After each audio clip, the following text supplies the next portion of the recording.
Got my 5-pack on April 15th.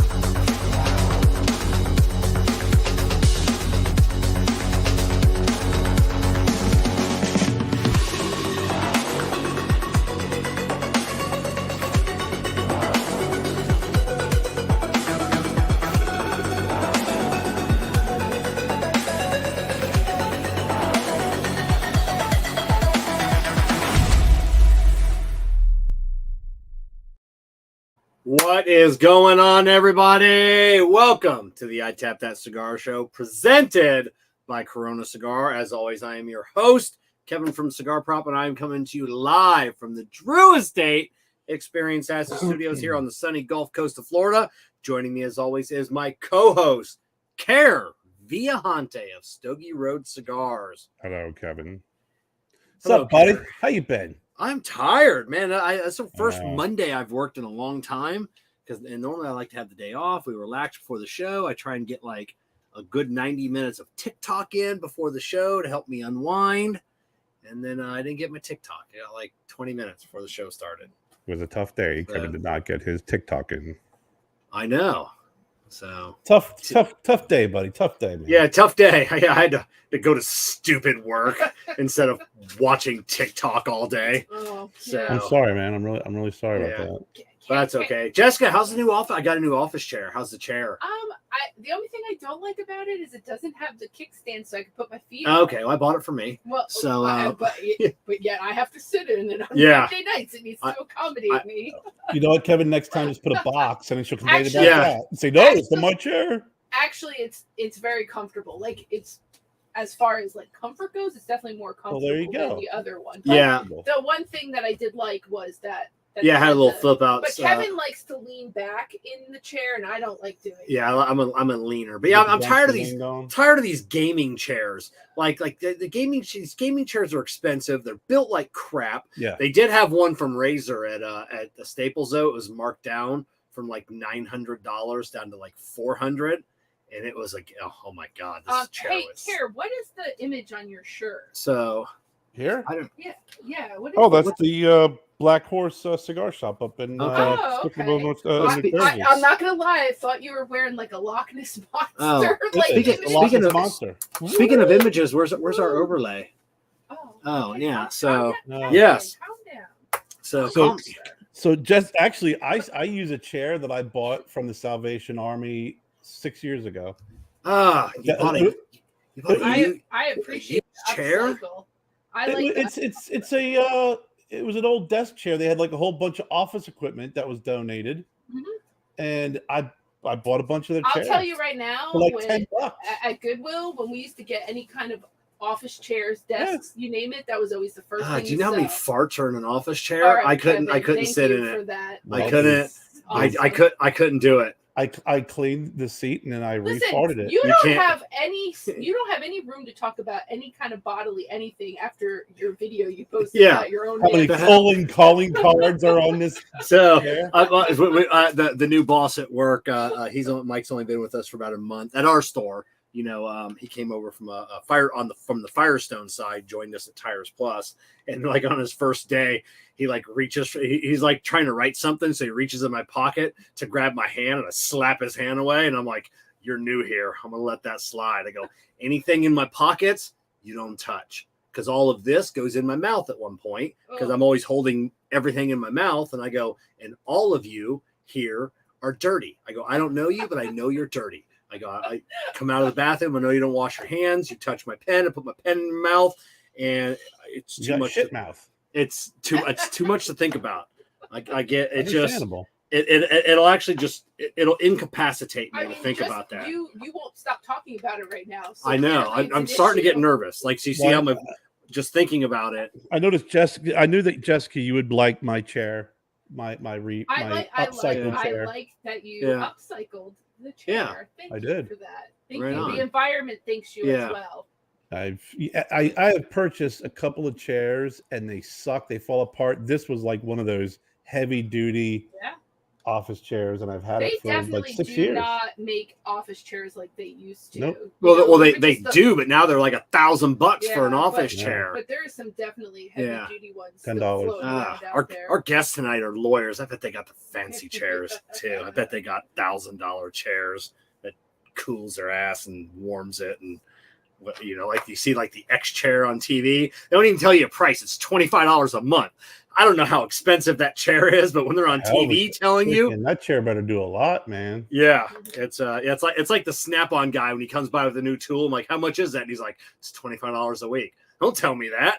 Tell me how much it is. When does that end? Yeah, that's it. All right, so Jessica's already snapping her fingers. Let's get to the CigarMedics humidimeter cut and light. Remember, with the CigarMedics humidimeter, you'll always know when to hold them and know when to smoke them. And I believe for the first time in history of the show, we are all three smoking the exact same cigar. Look at that. I'm going to let Kerr do the honors with his humidimeter. 67%.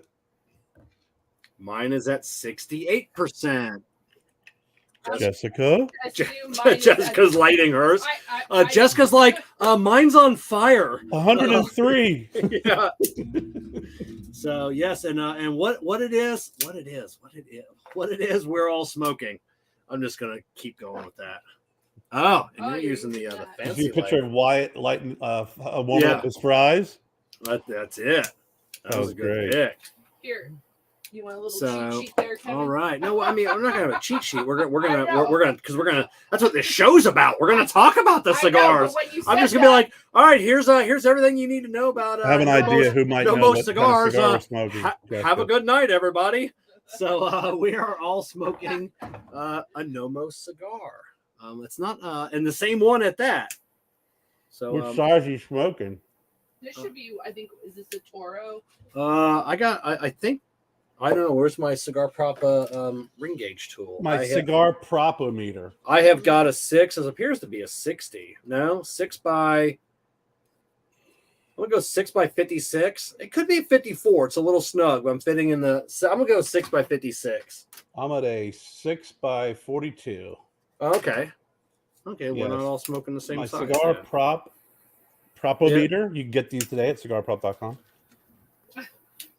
You can't even get the one you're using or I'm using, because we're using the old models. We do have the new flexible impact acrylic models. Yes, as well. I have the old school wooden one. Yeah. There you go. Didn't want Sheldon to lose a spot. This is a fantastic Vitola. I love this size. I love this size. So, all right. So a little bit of housekeeping before we bring on our guests tonight. I know we're running a little long. In the show notes down below, we've talked about it before. Boston Jimmy, climbing Mount Fuji for autism awareness. You can donate to that cause. Matt Tobacco, like I said, they've got only 2 weeks left of their a charitable giveaway or fundraiser they're doing for the J.C. Newman Fuente Cigar Charitable Foundation. Link is in the show notes down below. I got a K by Karen Berger shirt tonight. Remember the K by Karen Berger Florida tasting passport. If you're in Florida, you can pick one of these up. Actually, just email Bruce Bush, president of Karen Berger Cigars. His email is in the video description, and you can get your free tasting passport, where you can get free cigars at many lounges in Florida. And before we bring on our guests tonight, we definitely want to take a moment to thank all of our show partners for making this happen each and every week. J.C. Newman Cigars, CigarMedics, Amendola Cigars, We Are the Muscle, Jake Wyatt Cigars, Illusione Cigars, deep in flavor, deep in your mind, K by Karen Berger Cigars, Corona Cigars, and of course, True Estate and Experience Acid.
good thing that video is that long. There's a lot going on back here. I was being yelled at again.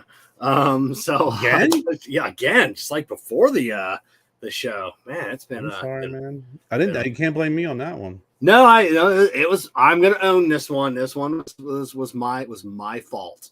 So I own. You're freezing up on my end. Am I? Yeah, you were there for a second. I don't know if it's okay. me or... I need new HDMI cables that go into my A10 Mini. I think they're getting worn out because when I bump the table. Gotcha. Thought maybe Jessica tried to strangle you with one, and it kind of that's it. All right, so waiting patiently in the Experience Acid Green Room is Jerrold Miles and Corey Turner of Nomos Cigars. Hey guys, good evening, gentlemen and ladies. Good evening. Thank you, Jessica. When I say guys, everybody's included in there, Jessica. Yeah, thank you. You're always going to be one of the guys. I appreciate that. Yeah, Jessica. There's the reason that I found Nomos Cigars. You guys reached out to her prior, and I don't smoke a lot of different cigars anymore.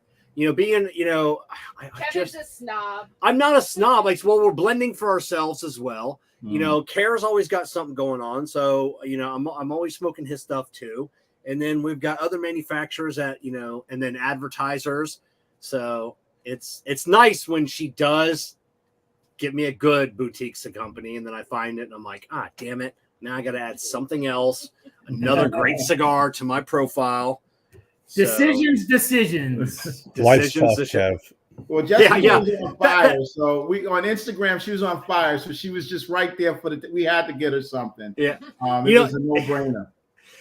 And those are first world problems. I just don't know what cigar I'm gonna smoke tonight. I have too many choices. It's like oh, my wallet's too big. When I sit down, I lean to one side, Kevin. We heard your problems already. Yeah, that's it. So, all right, where are you guys coming from tonight? We're in Rockland County, New York. Actually, we're sitting in our office here at our conference table where we smoke on occasion. Actually, we probably get in here every so often. We'll sit down, and after the work is done, what was that show on? It was Boston Legal, where at the end they sit and they smoke and they talk about the day and talk about the various cases that they had. We kind of have a little bit of that action going on right here in Rockland County, New York, where we both have offices here. And as a lot of the viewers out there know, we're also attorneys as we work our way through this wonderful world of cigars. Now, where is mini bar conveniently tucked away in a closet? Kerr and Jessica know New York. I don't know anything about New York. You guys know where Rockland County is? Jessica, Kerr, are you familiar? I am not. Okay, where is Rockland County? We're about 35 minutes north of New York City. Yeah. So we're just over the bridge from Westchester. Okay. Yeah, just over the Hudson River. Yeah. Okay, I know where that is. Got it. Yeah. I know where the Hudson River is. Sully. I see it. I know where that's at. There you go. Well, I've heard of it. You've heard of it. You don't know where it's at. Yeah.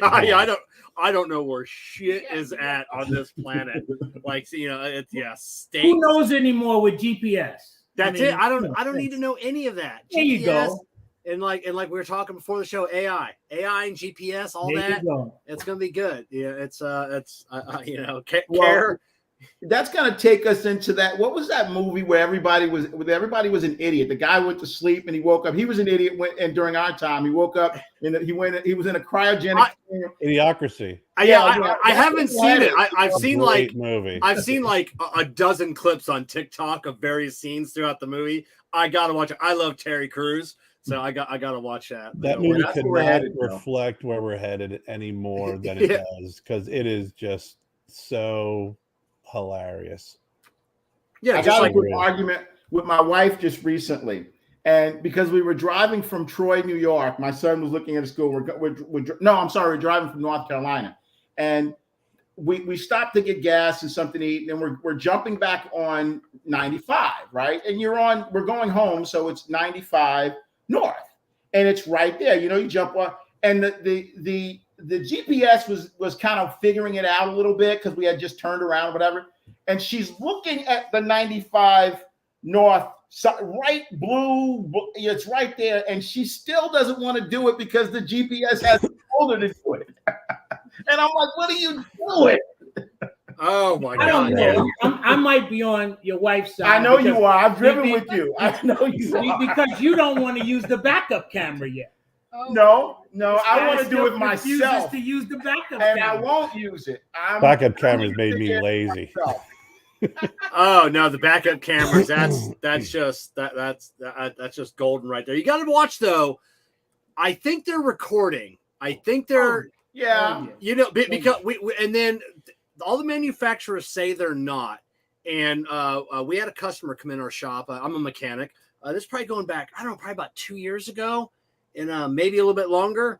And he was saying his backup camera kept showing a different image than what was. And then he said he took it back to the dealership, and they said it was impossible. And they showed him when he put it in reverse that it was showing an image from earlier in the day. And they go, it can't happen. These can't record. There's no recording. There's no DVR in your car. And he's like, what is it showing then? And they couldn't explain what. The explanation is easy, guys. Didn't. Yeah. Knight Rider. Yeah.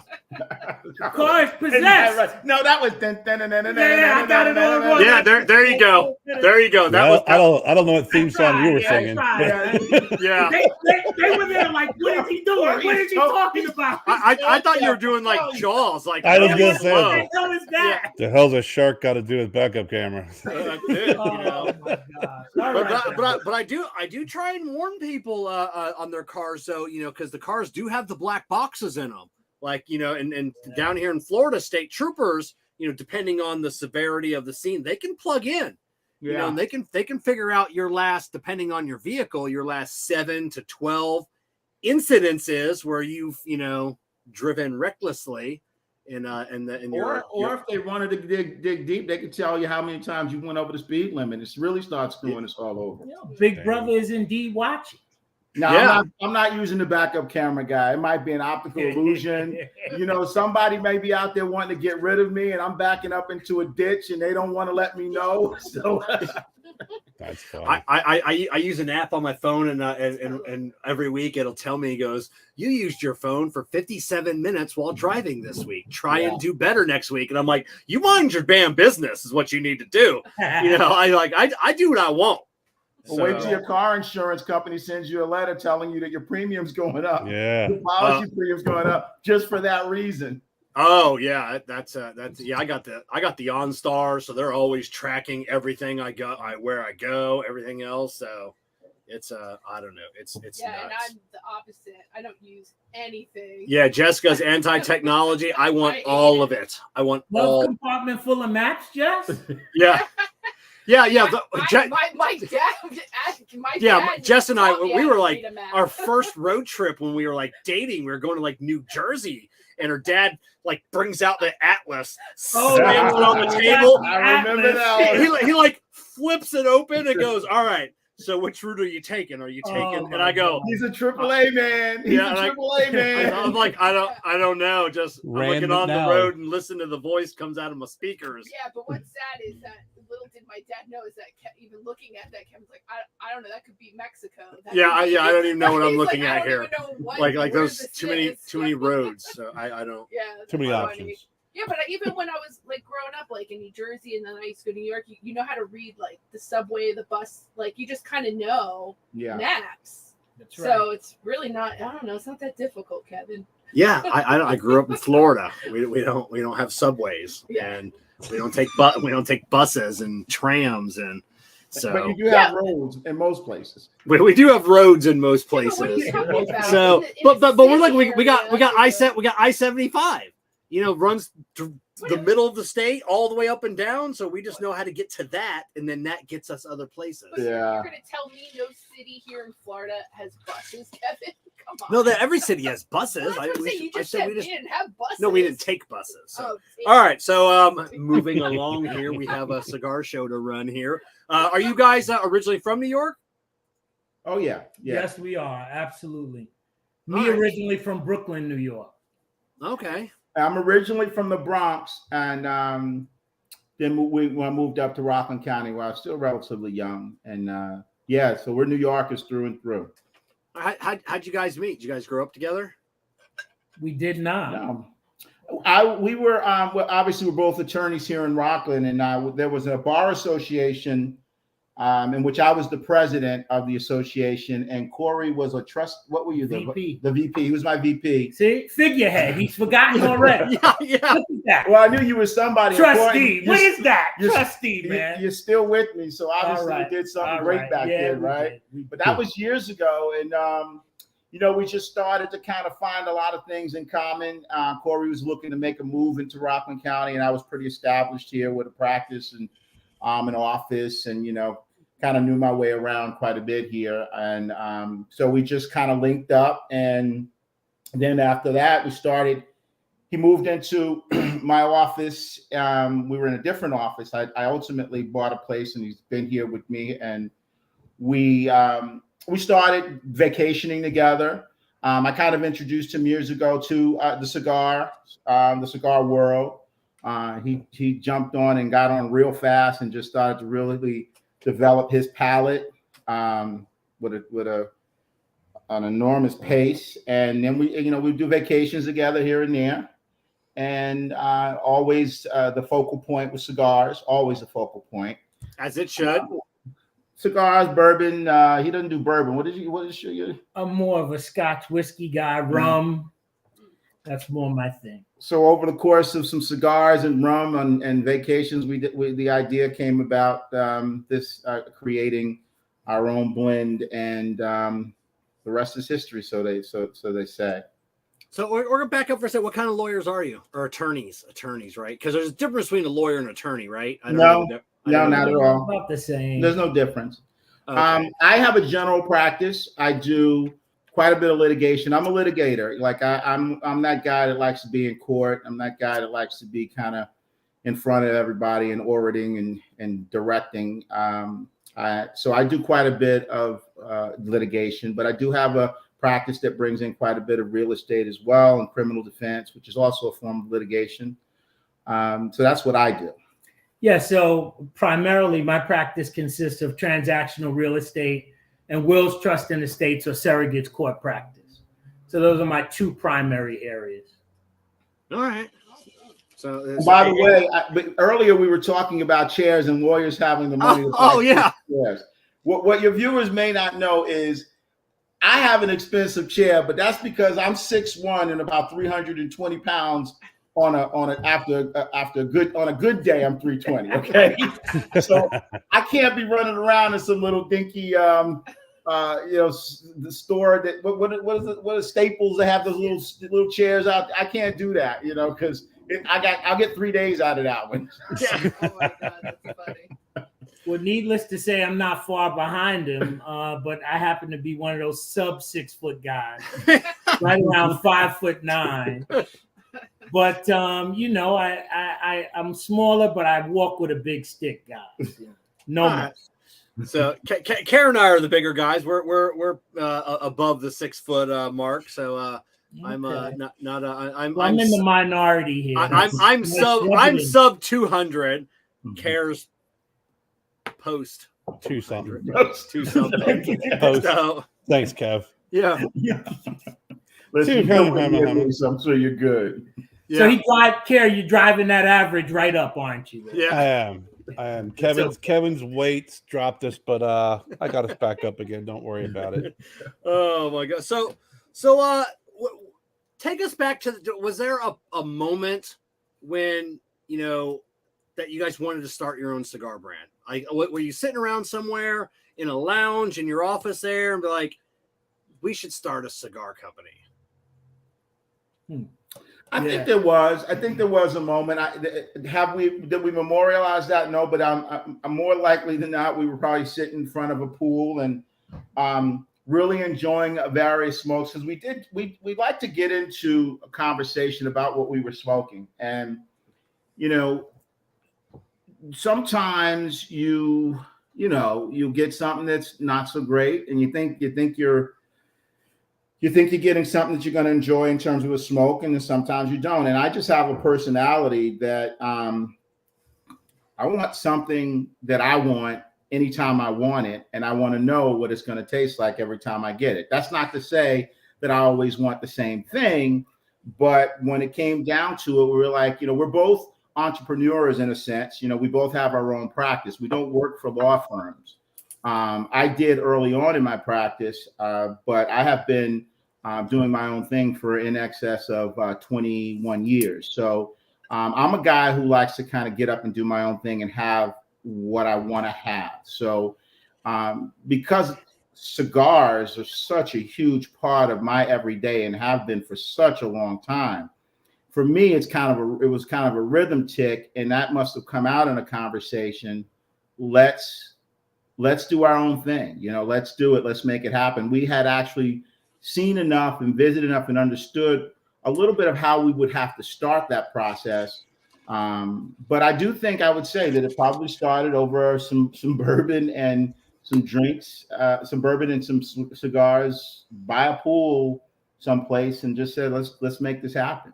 Absolutely. So where did the name come from? Nomos. What does the name mean? Go ahead. Yeah. So Nomos is a minor Greek deity of law.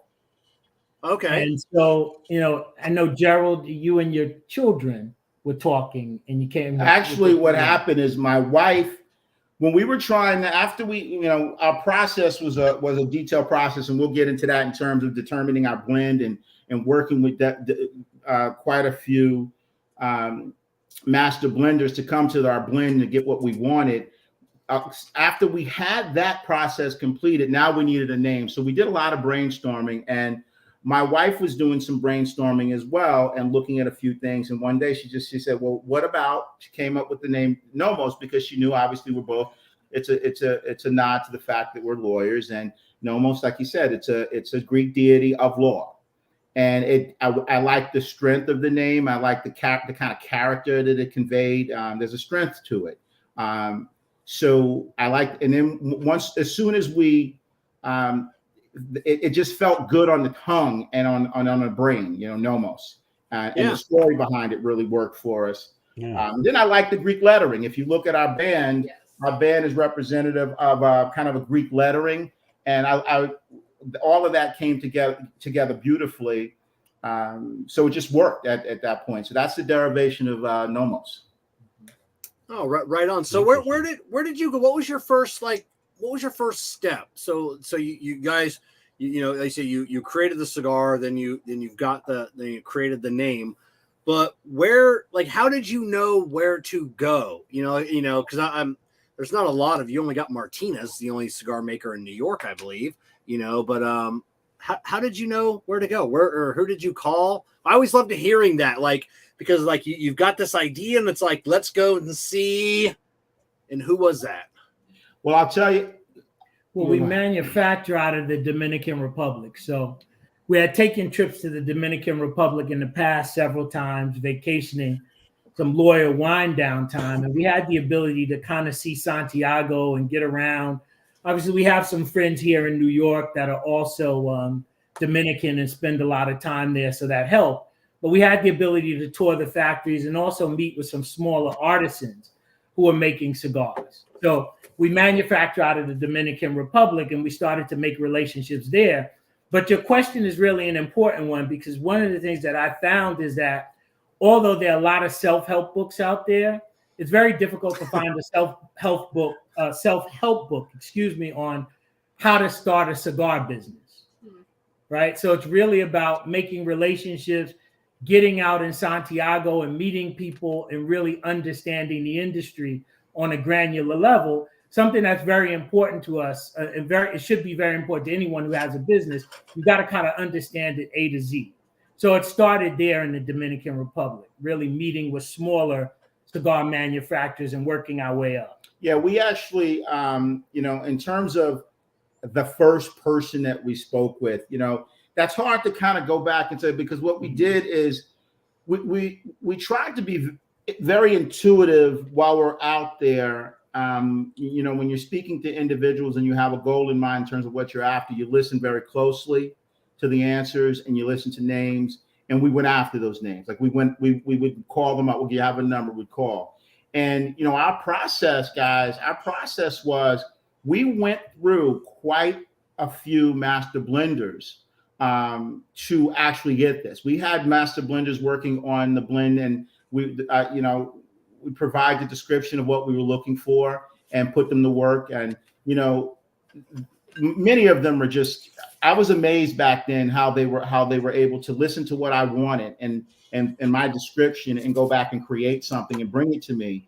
And not all the time hitting the mark, but oftentimes getting close, very close. And so we were able to, and we went to several. I always believe in working parallel tracks in whatever I do to make sure that if one doesn't work, I've already planted seeds for 2 or 3 others, right? So we had quite a few master blenders working on trying to create that initial inaugural blend. And like I said, some of them came through somewhat. And even, a couple, like one of the persons that we dealt with quite a bit and we had a great relationship with was Hochi Blanco. And Hochi had created a phenomenal cigar for us. At the same time, we were also working with Manuel and Noah. We had not committed to either one of them. We just wanted to see who was going to come up with the best, rendition of what we were looking for. And they both came up with beautiful cigars. The only issue we had with Hochi is, we're lawyers, and Hochi Blanco is an old schooler who doesn't work in terms of contracts. Everything is done handshakes, and this was probably 3 years ago, and we just were not, we're New York lawyers. So you talk about a handshake, it just wasn't something we could bite down on, although we understood that the industry understood that Hochi only worked with a handshake. And he was, I'm sure our blend would have been kept secret and it wouldn't have been something that would have been put out there. But at the time, we just couldn't flow in that respect. And again, Manuel and Noah at La Hora, they had actually got us right where we wanted to be as well in terms of that initial blend. Sure. But we left a lot of master blenders behind during our process because some of them created cigars, but then they couldn't be consistent. They weren't consistent. The flavor might have hit it, but the cigar and burn and everything else was just not consistent. They didn't have the factory wasn't able to maintain that consistency, and the quality control wasn't there. Right. So we had to deal with that. And there were a couple that we really thought we were able to work with them, and we would go ahead and ordered a bunch of cigars. And if you read in our literature, guys, we have a proprietary aging process. And it is proprietary. And I know you're going to ask, well, what is it? But we can't go into that. But it is proprietary, and we're pretty sure that it's unique in the world. Like nobody else ages their cigars like we do. And I'll tell you why we know that. But when we were going through that process, that was something else that we needed to know, that the manufacturer or would have the ability to let us build out our own aging room and keep that secret as well. So we went through quite a bit getting to where we are today. We're very happy, and the process was a fun process. It really was, don't you say? I would say so. And I think, one of the benefits of starting with smaller outfits and working your way up is we were able to use those smaller outfits as research and development, so that when we arrived at La Hora and we said to La Hora, we have a proprietary aging process and we need to build it out, they didn't agree at first. Yeah, they told us no. They told us no. They'd never done it, and they wouldn't do it in their aging room. But the benefit, again, of starting with smaller outfits is we had proof of concept. We already had cigars that had been through the process that we were able to present. That then went up the line at La Hora, and they agreed. And so they could tell the difference in what we were talking about. Doing.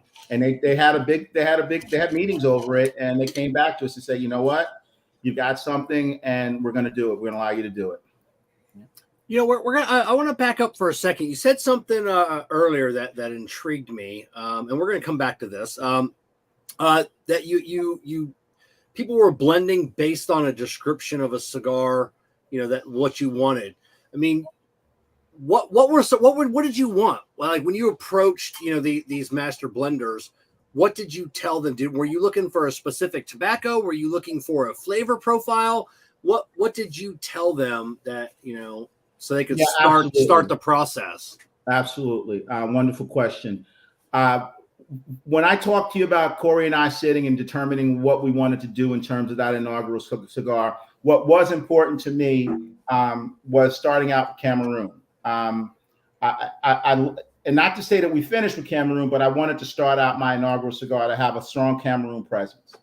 From there, the description had to be, I didn't want to go too strong in the body. I wanted something medium, a medium smoke, medium plus, because I wanted to be able to capture the market in a way where we didn't have people running away from it because it was too soft, or running away from it because it was too strong.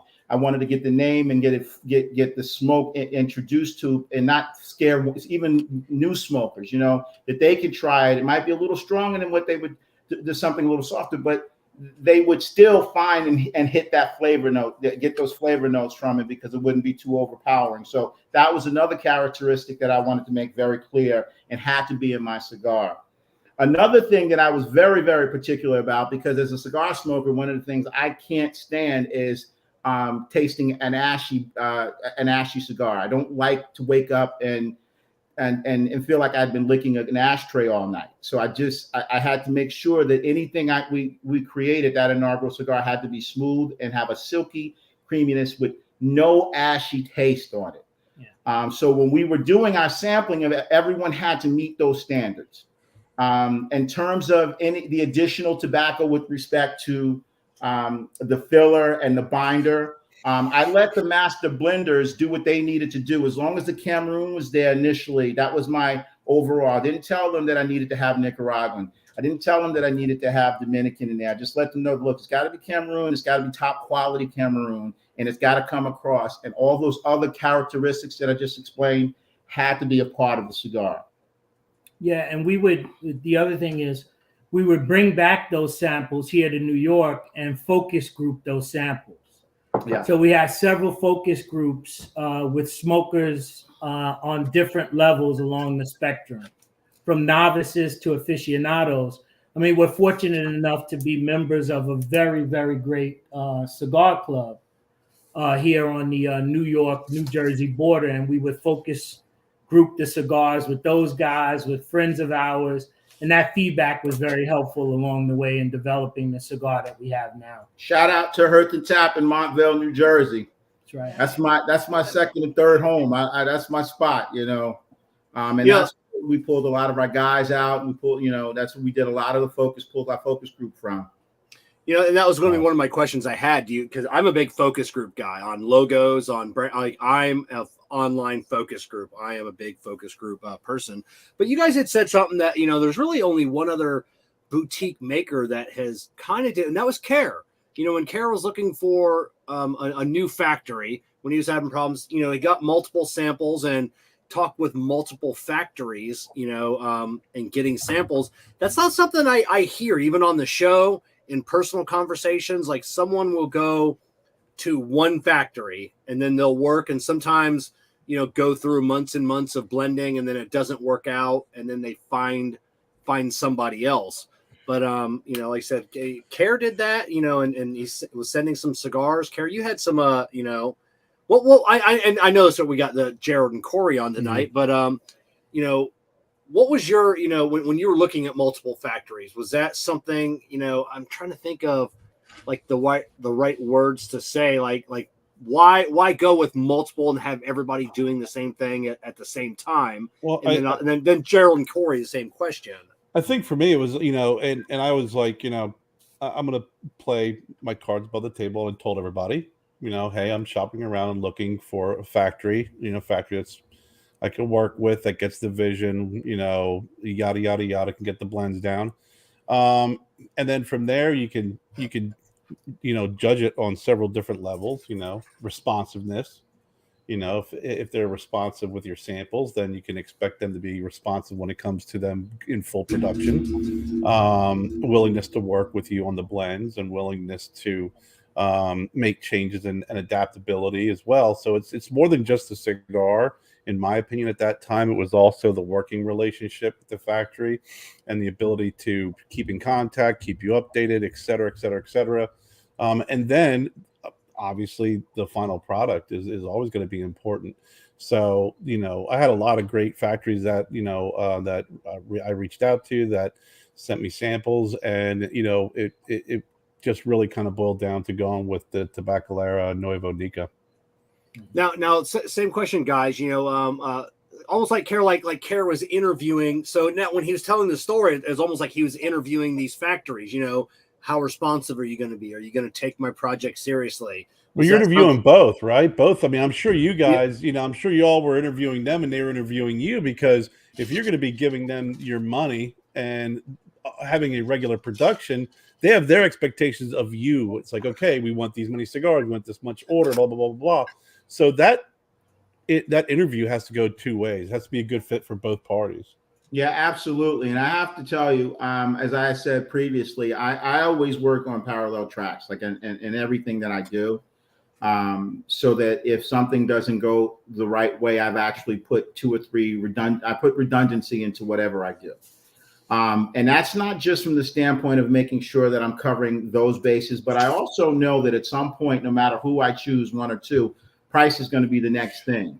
So if I've got three cigar manufacturers that I love what they've done, and now I have to make a determination, I can get prices from everybody and then say, look, and I will know in my with respect to what I need, I'll know that I can now go to each one and say, all right, what's my numbers here? And they'll give me their numbers, and I can say, and go to the other one, what's my numbers here? And then really kind of do what we do here, which I grew up doing, working prices. And I can't do that if I just have one, Of course, I'm limited if the other two or the three are just not up to snuff. But if I've got another cigar manufacturer that I think has created what I wanted to create, and this is actually, where we were, and that was part of my thinking at that time, and that's part of that whole parallel track notion that you want to make sure you have redundancy, but at the same time, when it comes down to pricing, you want to be able to compare and have people kind of battle a little bit with each other in terms of and getting your best price. Oh yeah, and I want to come back to the focus group. How consistent was the focus group? Was it one of those focus groups like you had 10 guys and you had 10 different opinions, or like, geez, come on, guys? Well, I think across the board, one of the things that we received overwhelmingly good reviews. Now, you're going to get some guys who say, well, this cigar is too strong for me, or this cigar is too weak for me. Yeah. But I think one of the hallmarks, and you referenced it, Jerrold, is that, from a finish standpoint, we were looking for a smooth finish. Of course, flavorful, but very clean on the palate, nuance in flavors, complex flavor notes, just a flavor profile that would resonate, even if you're not a Cameroon person. We were looking for consistently solid reviews. And I remember when you guys tried our cigar early on, and one of the things you said was that this is quality Cameroon. And we were really key on that, because not all Cameroon is created equal. Mm-hmm. That is true. It's not, and we've all had. In my notes, I have a thing that says these guys are ballsy for choosing Cameroon, because Cameroon can have. Kerr. As well as I do. Cameroon, it's hit and miss. It's like if a boutique cigar company and they come out with a Cameroon, I'm like, are they, which Cameroon are they getting? Because it can really be a hit and miss tobacco, and to just fire off with that Cameroon is, like I said, it's pretty ballsy. And you guys did it well. It's a really good Cameroon. I have a question too, because like when we do, sometimes Kerr and Kevin and I have done a couple like blind reviews where we've sent each other cigars unbanded, and and we base it off of like construction, the burn, you know, and stuff like that. Was that something you guys had your panel do as well for as far as the construction? Because when I received your cigars, that was one of my number one things, that your construction of this cigar and the burn is always spot on. Every single one I smoked has just been fantastic. Look at Kerr's, yours is like razor sharp. Yeah, you know, thanks for that question. We didn't do blind. Okay. What we did is, look, I'm going to tell you, the guys that we smoke with up in Hearth and Tap and the guys that we brought in, we don't deal. Those guys are pretty straightforward. I mean, these guys are not going to hide the ball. You know, that's good.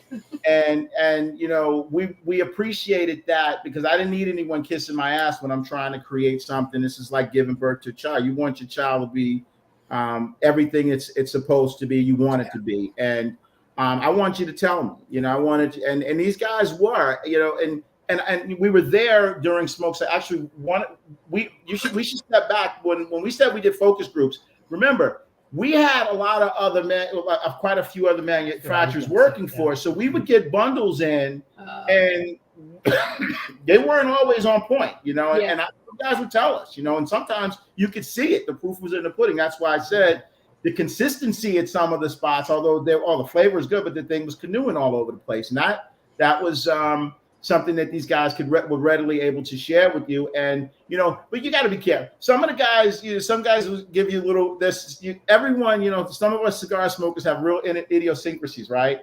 And one's like, well, the smoke is not as, you know, you might hear that with some of the smoke is not, it's not enough smoke. I just like my determination if it's a good cigar is if there's a lot of smoke, you know? Yeah. And you gotta have to weed through some of that, you know. If you know that it makes sense, it makes sense. And if it doesn't, and that's where being smart, hopefully, we could weed through that. But we didn't do them blind. But we did quite a few of them, and we did quite a few with different iterations of the cigar before we hit the mark on this one. Yeah, you know, that underscores a very important point. Working our way through the process, starting with smaller artisans, and the key point with those smaller artisans is that, you know, many of the cigars that they produce were great, but they simply lacked the manpower and the resources to undertake robust quality control. Yeah. Mm-hmm. And as you guys know, all you need as a new boutique brand when you come out is to have inconsistency in your cigar.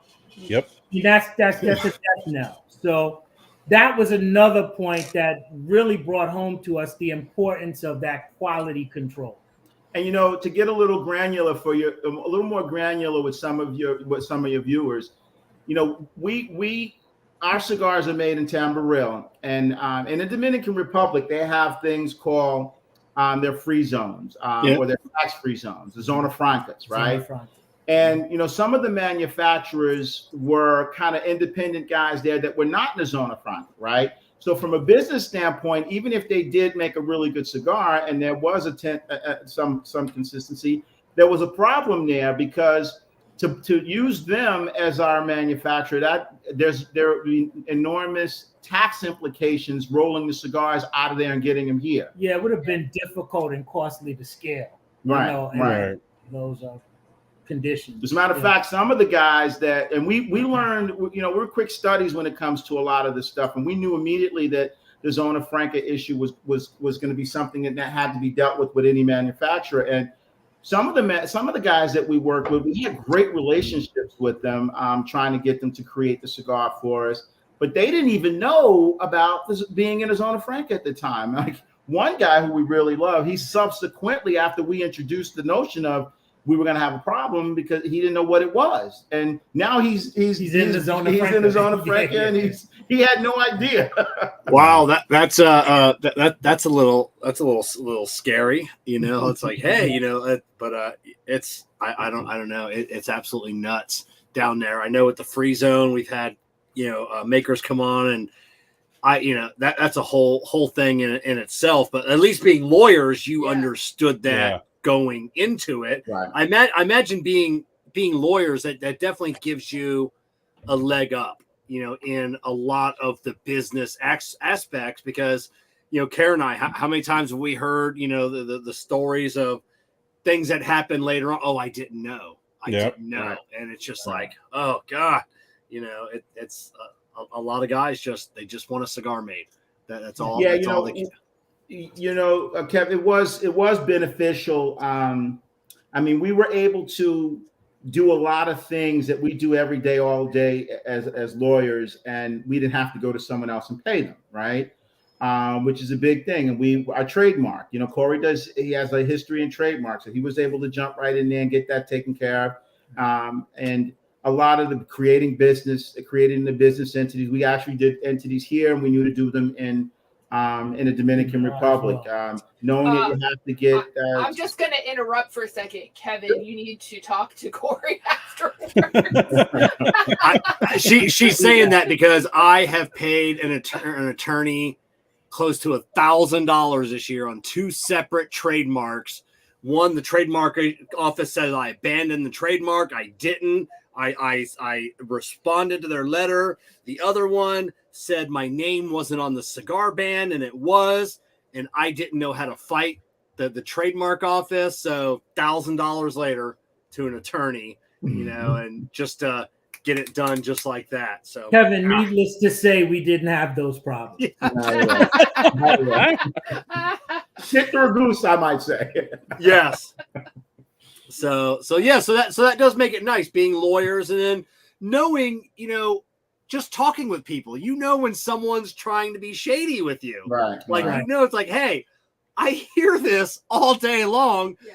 This doesn't jive. This isn't matching up with anything else.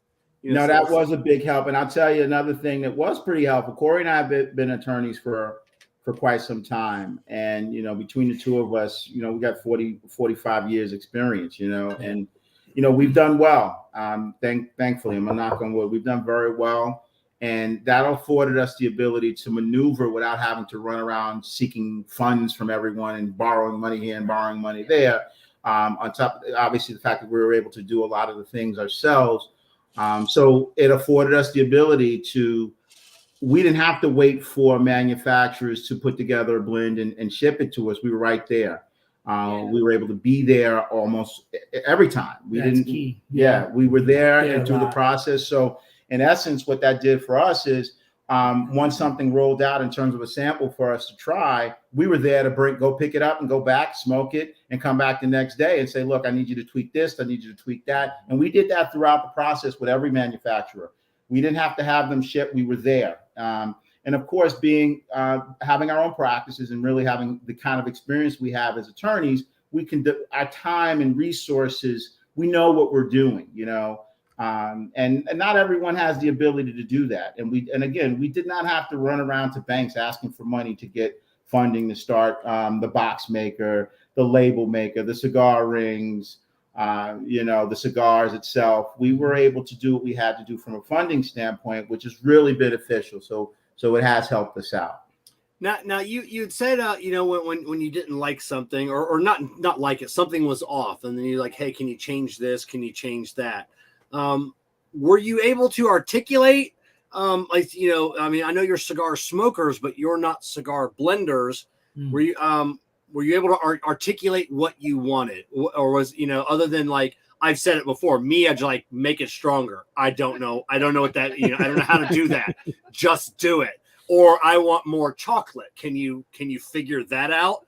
But that's me. I'm not, I'm not going to, over, you're not going to be asking for specific tobaccos to be put in. I'm not, I'm like, hey, I heard about this. I'm like, yeah, I don't know. So, were you guys able to articulate in a manner to where they understood exactly what you wanted in the change?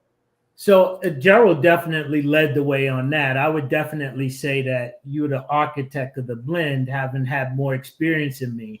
But I think we also realize that the cigar smoking experience is a very subjective one. How one tastes and one smells has a lot to do with the essence of the cigar. I'm not saying at the foundation they're not bad cigars and good cigars, but obviously it has to start with what we wanted. and you could take over from here because you were really the architect. What I would say is we relied on the craftsmanship, and I'm going to tell you, I was blown away with the ability of a master blender. Okay, that's what a master blender does, right?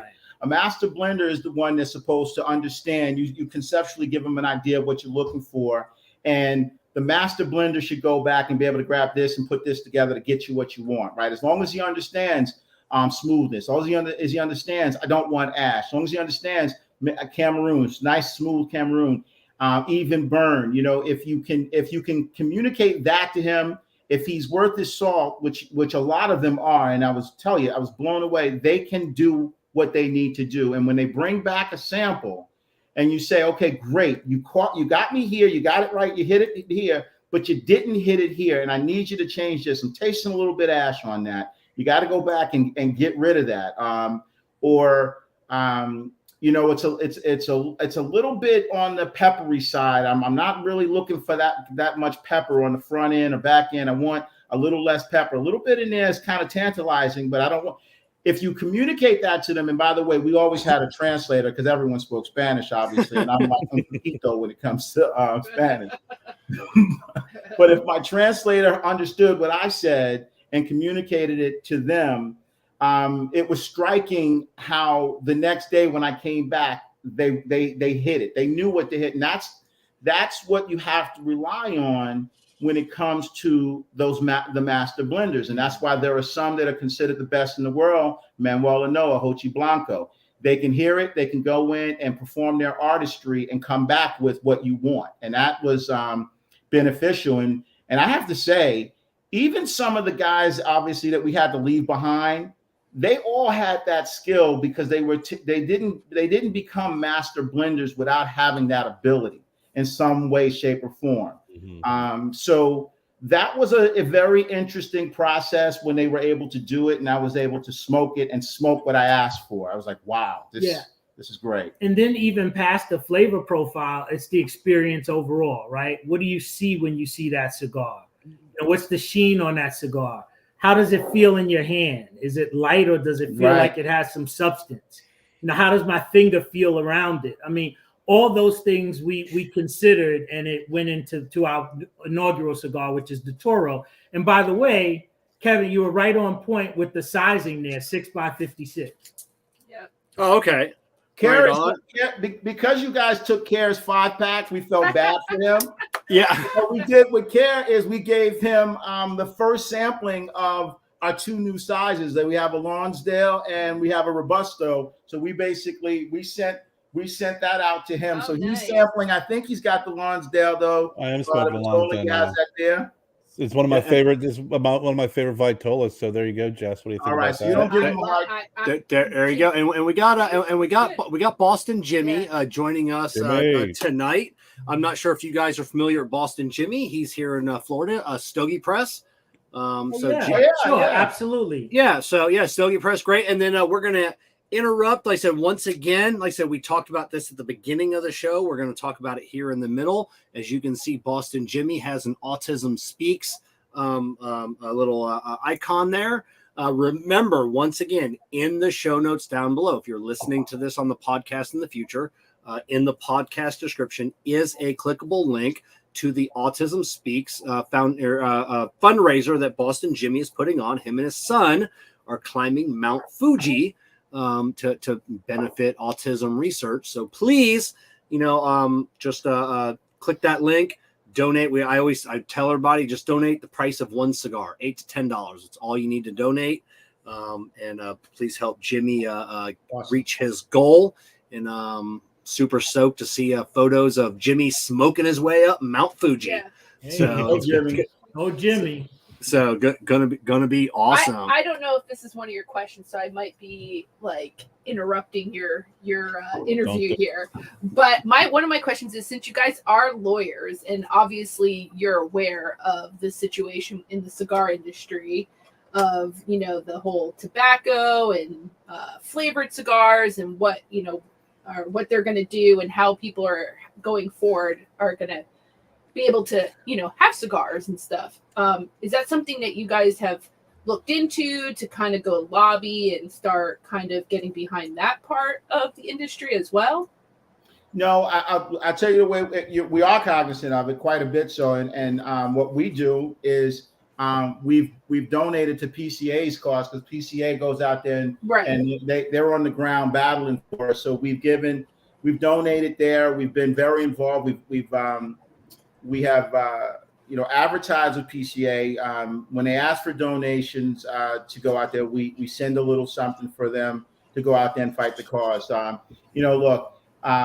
I'm a guy, and Corey, we are grinders, right? We grind. But to start going to Washington at the same time, trying to service our Nomos clientele out there in this world, because we're trying to expand into an international zone as well. So we're doing a lot of work here in terms of being lawyers, and also trying to make sure that we have a product that the world is able to enjoy.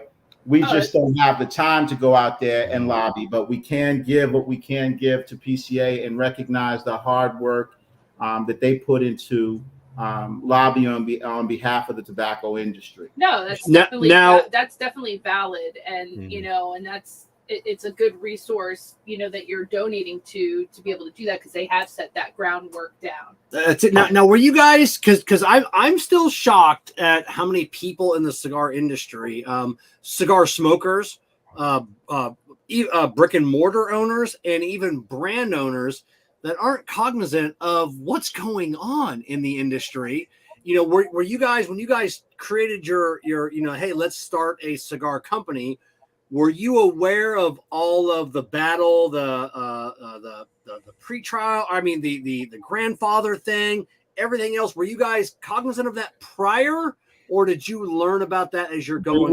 We were very well aware of it, because that was part of the process in terms of creating contract right. with Law Order, allowing us to kind of not have to be caught. Law Order has to take that on. They handle.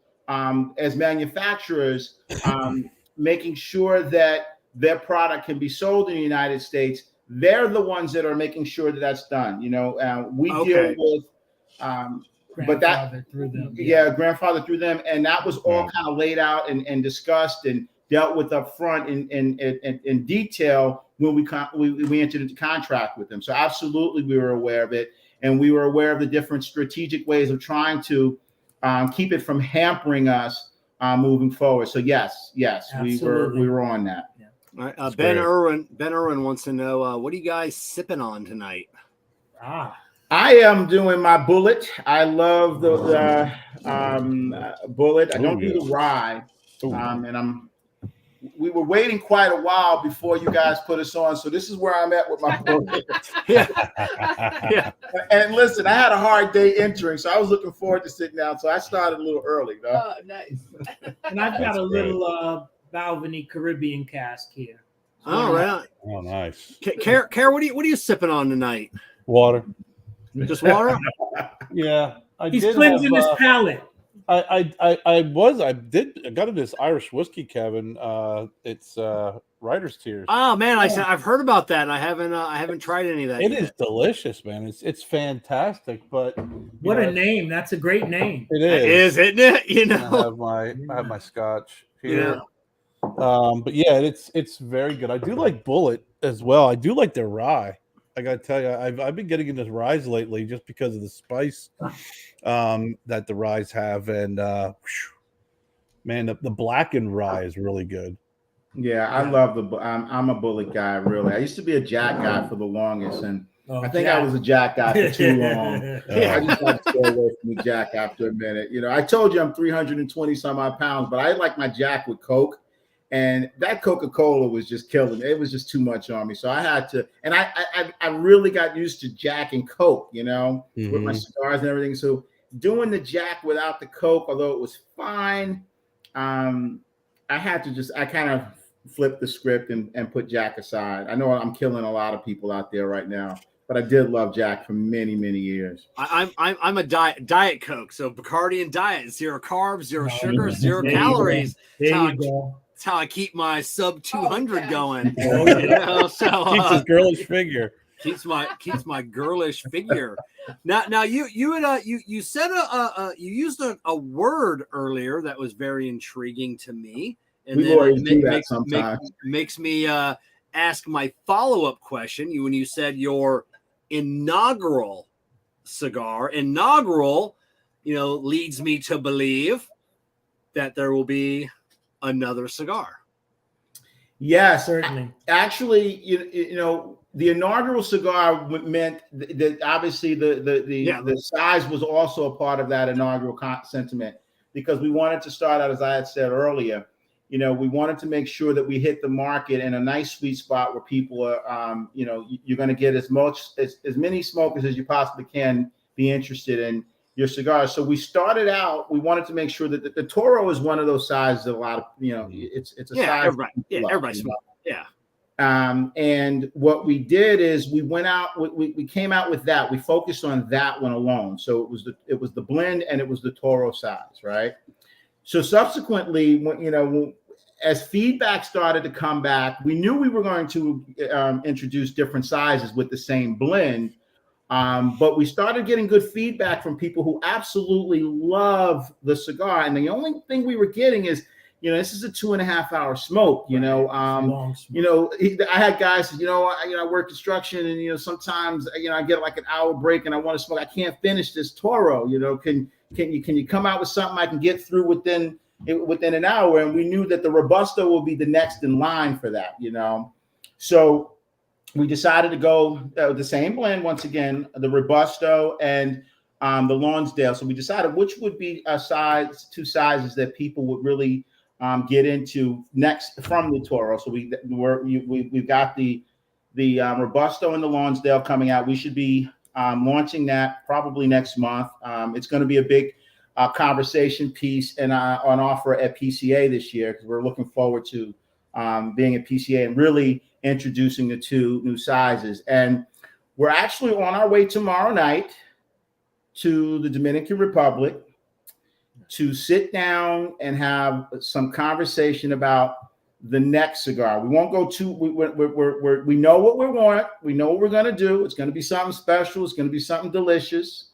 But it's going to have a different blend. So there'll be a little different blend, and they'll have a different name. We've already got all of that worked out. But, you know, your viewers can just kind of enjoy what we're presenting right now and just wait. Very soon we'll have, by the end of the year, I think we're going to have, we'll be ready to introduce another blend under the Nomos name.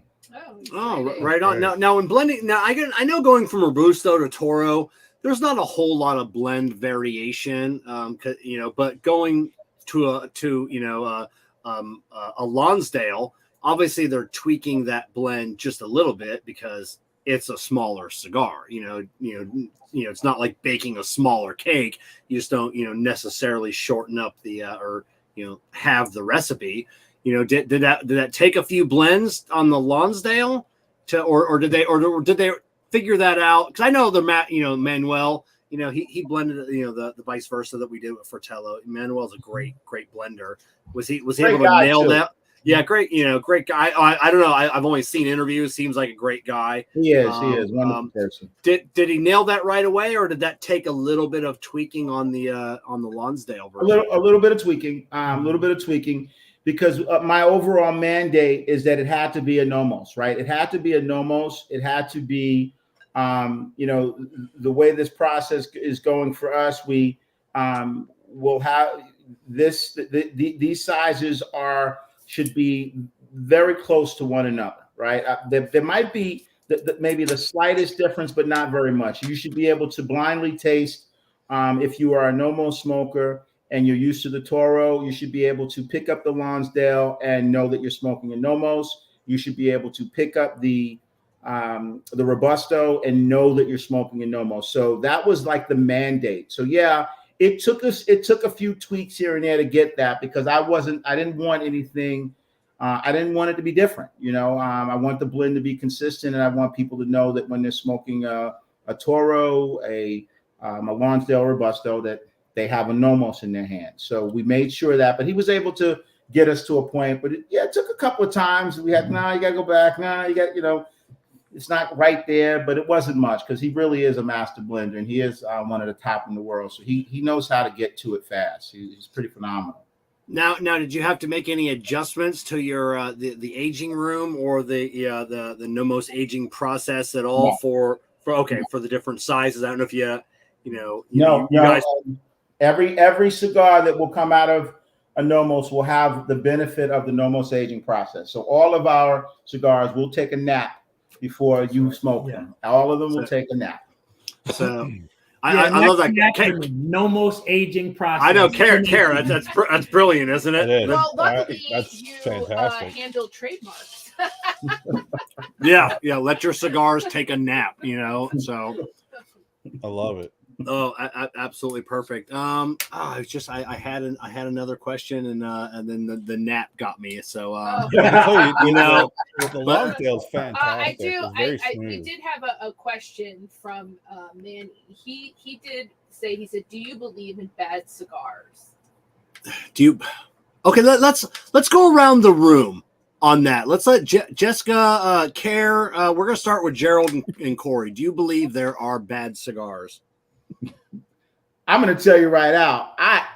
There are bad cigars, and I'm going to tell you what I tell everyone, even people who come to me and like, look, I'm not a cigar smoker, and I want to start smoking. I've tried here and there. I said, look, one of the first things you have to understand is once you start to smoke, if you are fighting it and it's fighting you, you don't want to fight it, because a cigar should be pleasure. It should be pleasure. So if you're fighting it and it's making you feel funky and you're feeling, don't fight it. Don't even try to get through that piece. Now, sometimes if you're, like us, we know that sometimes you can get a cigar and you can fight with it a little bit, and that it'll probably work its way through and you can be consistent. But there are times, and I've been smoking for 24 years. I get a cigar and I'm fighting with it and I'm not feeling right. I don't care if that cigar was $30, $35. I'm not fighting with a cigar. That is my pleasure time. I fight enough in court. I fight enough during the course of the day. When I'm sitting after I've had a steak dinner and I'm relaxing and watching, I don't want to fight, I just don't want to fight. And that's a bad cigar if I got to fight through it, So that's kind of my explanation in terms of, I do think that there are bad cigars. I think there is a such thing as out there. I don't find a lot of them. I really don't, because I enjoy the cigars generally, but I think you can find bad ones. Yeah. Corey, what about you? Well, listen, at the risk of waxing philosophical, one man's pain is another man's pleasure. So the cigar smoking experience is extremely subjective. So I can only go from my own frame of reference. I don't tend to like harsh tones. I tend to like a smooth cigar. So when a cigar is giving me real harshness that's hard to deal with, to me, that's a bad cigar. Like a Candela? Sorry. Yeah. Turn the mic off, Kev. Yeah, I believe a good flavor profile is complex, but it's not harsh at any part of that continuum of the cigar smoking experience. So, but listen, some people like the it's crazy because you got guys who will smoke a cigar and say, I taste Skittles, and you're like, what? Skittles? How? Right? So it's tasting the rainbow there. It's so subjective, right? All these folks want to get fancy. Another man's pain is another man's pleasure. No. You're a bad cigar. You got to admit you had to have that one guy on your panel. Oh, that just, you're like, stop sending that guy cigars. It's like with his birthday cake and his pencil shavings. Don't give him any more cigars. And then you get the guy. We've done a lot of in stores around the country with the cigar, and you'd have that guy who always had these crazy questions and would always come back to, so what's that aging process? Trying to get in to get that. So look, we can't tell you that. That's it. Kerr, is there such thing as a bad cigar? Yes, there is. Yes. I mean, there's everything. I'll split the difference. I'll go right in between Jerrold and Corey, you know, there is the subjective part of smoking a cigar that as some people like and some people don't. But there is going to be bad construction on cigars. So there's going to be bad, you know, there's just going to be poor construction. It all boils down to even having poor quality control at the factory. There's going to be poor tobaccos that are used, bad tobaccos that are used, crappy tobacco that's used. You know, there's, you know, people are going to try and, you know, shortchange and not do complete long filler and do some Cuban sandwiches. You know, doesn't mean it's a bad cigar, but it depends on what you're paying for. But at the end of the day, yeah, there are bad cigars. There just are. Jessica, is there such thing as a bad cigar? I mean, I would say yes, obviously there is. But I am a firm believer of always trying to give things like another chance, right? So if I smoke something that's like, you know, didn't taste that great or didn't burn that great, I also think about, okay, what did I eat? What was I drinking? What time of the day is it? Like there is some variables in that too. But there has been times where I've gone back to that particular cigar that maybe had some issues, and it's still doing that, you know? So then I'm like, okay, it's not just because I ate this or I drank that. So then that's kind of how I base off what I think maybe is, you know, a cigar that's just obviously not doing well for me. So yeah, so then I consider that a bad cigar.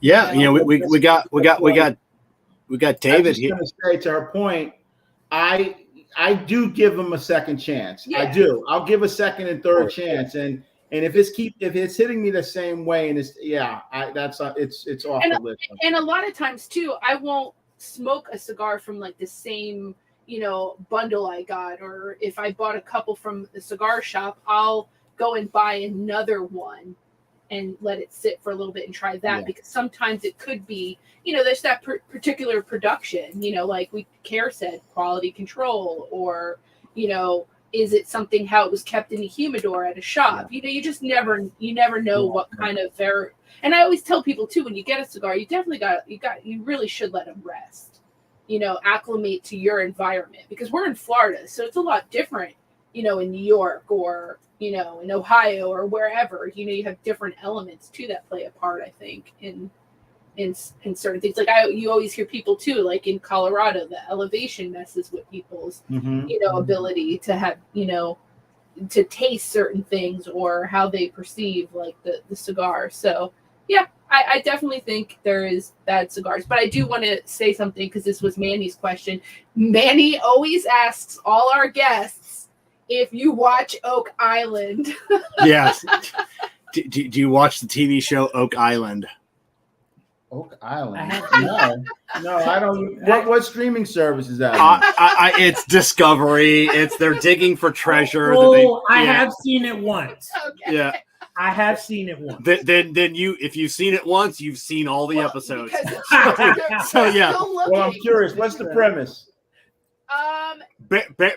Searching for the Knights Templar buried some treasure off on an island off the coast of Canada.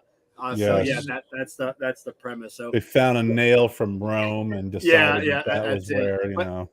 But yes, I'm going to take it a step further and say there are bad cigars and there are bad cigar brands. There are. I'm gonna throw it out there because I'm kind of known as a jerk in the industry. And there are some people that don't like what I have to say sometimes. I think there are brands that should stop making cigars because they're all horrible. And taste is subjective. But when you smoke, you know, a dozen cigars from the same brand and they're all bad, they all got that ammonia. They all tunnel. Every single one of them burns right.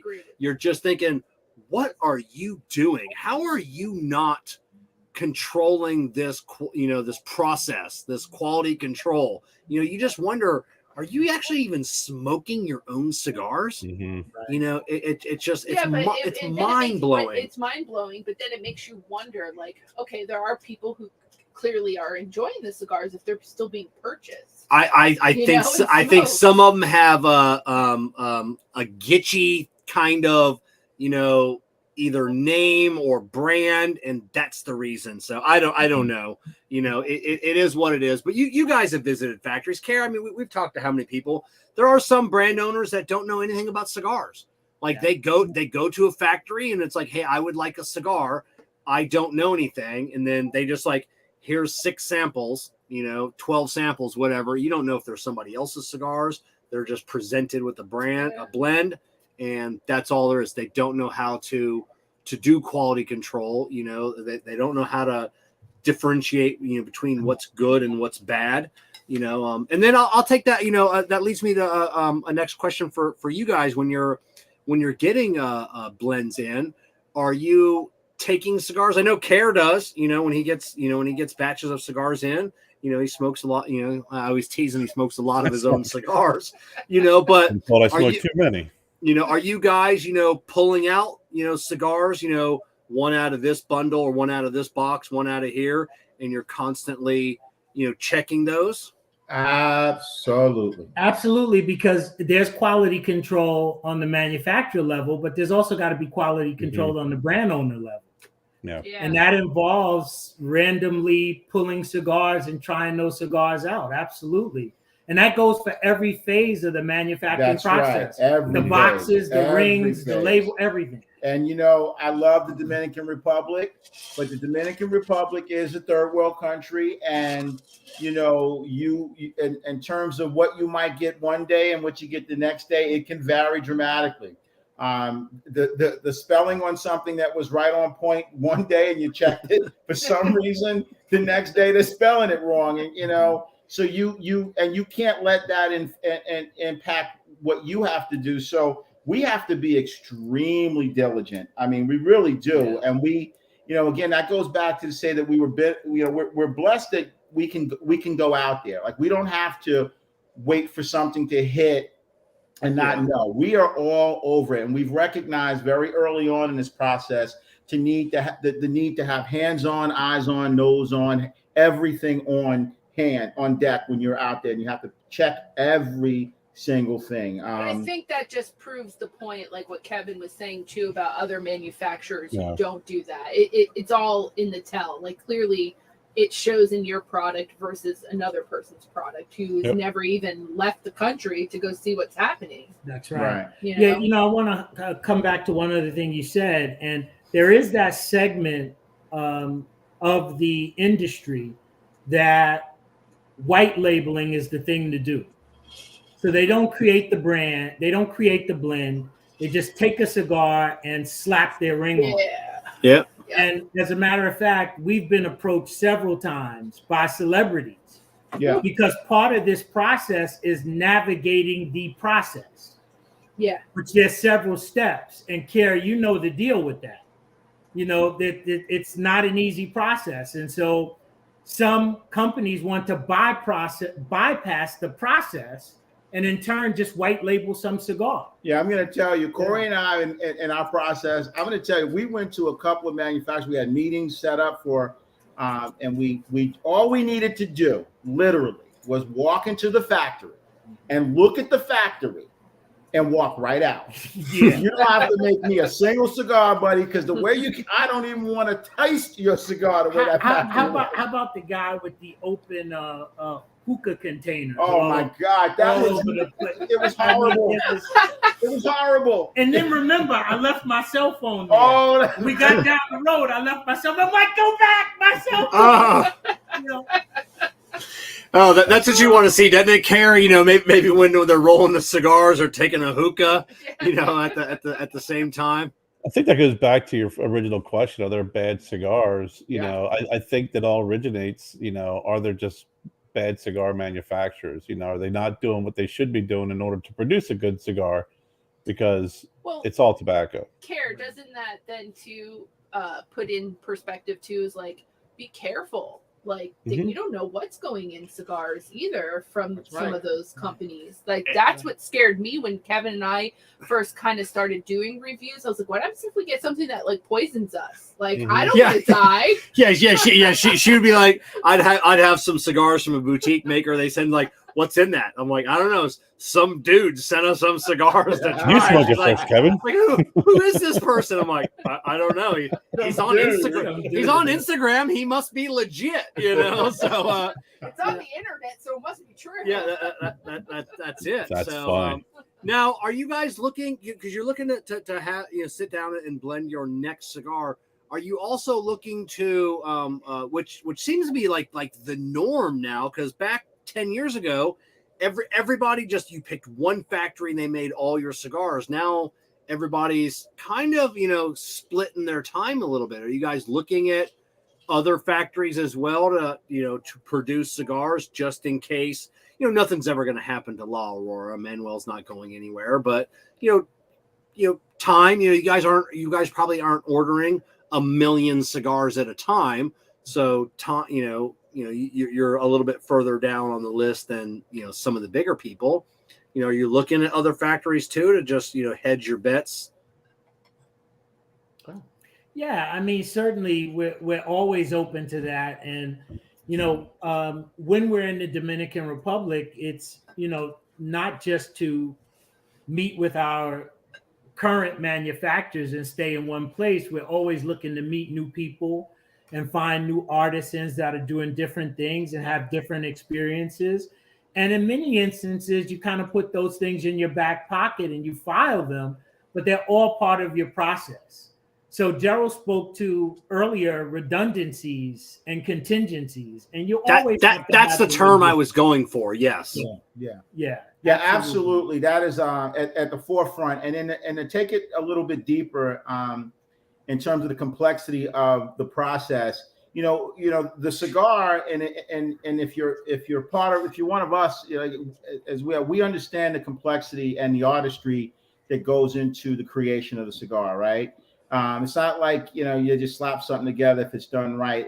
There's an artistry to it, and and each artist has their own way of expressing themselves, right? So each master blender will have a consistent way, and I think in certain respects, I had a conversation with someone at PCA last year who actually was very familiar with Manuel Noah and how he blends and what is a typical kind of sense that comes from something that is blended by Manuel Noah. All good, right? But that's his artistry, and that's his expression of what he does. Now, someone else may have a phenomenal understanding and expression of what they do in their cigar, right? But it's going to be a little different. And I want to make sure that I'm open to capture that. I want to be nifty and flexible on my feet as I present this brand and I move this brand throughout this world, not just this country. I want to present it to this world, and that means recognizing as you go through that there might be areas in Germany that they prefer a certain kind of a cigar, a certain kind of body, a certain kind of, and you want to make sure that you have someone in the repertoire that can create something for you if you want to make sure that those other things are captured. Because I'm not looking to, we're not looking just to be a prominent name and cigar in the United States. We want to make sure that internationally we're there. And that means allowing that artistry to flow from other creators, and tasting and sampling and seeing what they can do with what I want them to do. So what can you do and what can you bring to me? And your artistry, what can you do as an artist? And that's what I'm looking for. So absolutely, we want to incorporate and look and see and what other individuals can do. Absolutely. Now you had mentioned a couple times a PCA. Last year that was your first PCA, correct? That was your first trade show period? Yes, it was. Okay. I was there. I didn't see you guys, but I was only there for one day, and I had to make a quick trip out there. How was it's big. It was overwhelming for me as a member of the media that was there. How was it for you guys? Was it a little overwhelming? Well, I'm gonna tell you. First of all, I freaking loved it. Can I say what's the censorship schedule on here? You can't.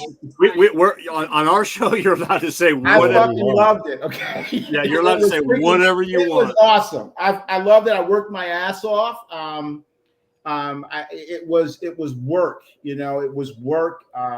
but it was just wonderful work, which is kind of that dynamic that draws me to this industry and has drawn me to this industry, that allows me to work, because if I'm going to work hard, I want to enjoy myself while I'm working. And when I was at PCA, I met so many people in this industry, and we all know that we're drawn to this industry.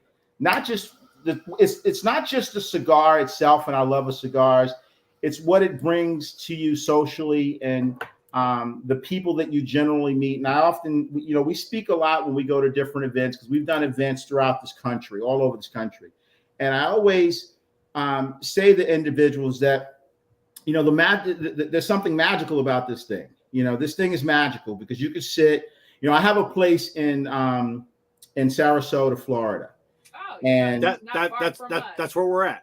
Oh, are you in Sarasota? Yeah, we're in Sarasota. Well, we're in South Sarasota County. So yeah. Oh my God, I have a place right there in Sarasota. I've been going to Sarasota for years. Okay. Well, and I'm a member at Maduro's. You guys know Maduro's, Kim? Oh yeah. Yeah, I'm a member there. We did our first event at there. I've been a member at Maduro's for probably 5-6 years. So that's my other home when I'm there, and that's my place. So if I'm there, you come.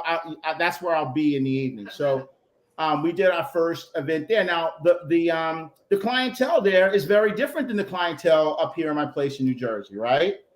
But I fucking love both just the same, because every time I'm there with my cigar, and just what flows from the conversation and the people, it's always natural. It's always good. It's honest. And it's I've never had a situation where someone gets pissed off and runs out and leaves a cigar lounge pissed off. I've just never seen it, but yet everyone's always conversing, and everyone from doctors to lawyers to construction guys, guys who work at the warehouse, at the local Kroger's. I mean, everyone is sitting there having a great time, and there's something really, really magical about this. So the work that's put into it, and the work that what I experienced at PCA, it's all part of that magic. I met retailers, I met other brand owners. I mean, we had booths, the guys that were next to us in booths. We were right next to the guys from Italy. Jesus, what's the big brand in Italy? Toscano.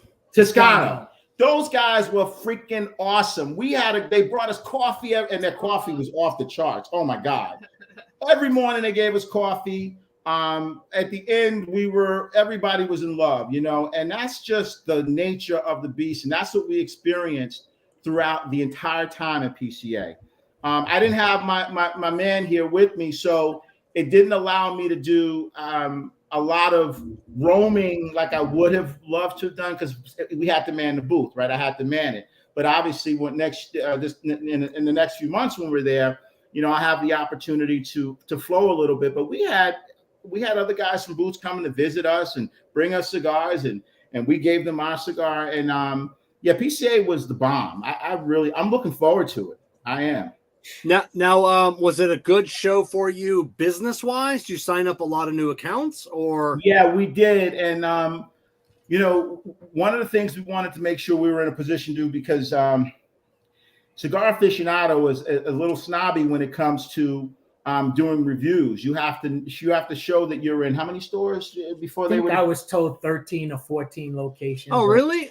Kerr, did you know that? I didn't know. What's you that? know that? Did you know that? You have to be. I didn't know that. It was locations. I think even there was some had to do with many states too, but I know it was States, about right? States. Oh, really? Okay. So we were able to capture that. So now we're going back, and as a matter of fact, we have a meeting weekly, and that was on our agenda just this week to go back at Cigar Aficionado for to get some reviews done. And now we can say it. And that was a direct result of PCA. And it's a growing phenomenon. It's a growing scenario. Now we know a little bit more too how to, even when it comes down to, having proper order forms and knowing what to expect when people come to show them so they can order. That stuff was part of that learning process. So when we go back, and I did do a lot of learning, and that was my attempt out there to try to bring in some retailers, But at the same time, I wanted to learn that first time around so I can go back out there and just kick ass the next time around, right? But that first time was beneficial in all respects. We did get retailers, and we did learn a shitload. I mean, a shit ton. We really did. And so next time around, we'll be able to expand even more. But yes, you do get retailers because you got a captive audience at that point. You really do. Now, one of the things that being one of the new kids on the block, they come up to you and they enjoy, and they want to smoke. They want to try your cigar first because they don't know you and they want to know you. And you know, so you got that, like, but based on the atmosphere and the culture of what I have experienced, what I anticipate quite a bit now is when we're there in June. It's June, right? July. A lot of those individuals that met us, now we're going to be much more of a known entity. And, you know, we've advertised in PCA, we're advertising big time in Cigar and Spirits magazine. So we're putting our dollars into name recognition, and we think the product will speak for itself. And a lot of the guys that did not order last year, but now know the name and have had an opportunity to smoke the product, they'll be back. And I'm really excited about that for July. I mean, Kerr, we interviewed tons of people on the show, and one thing that, you know, we hear a lot, like people's first PCA. We always hear about the story, their first PCA, and they'll show up with 3, 4, 8, 10. I forget who it was that showed up the first PCA with like 12 different blends. You know, they're full.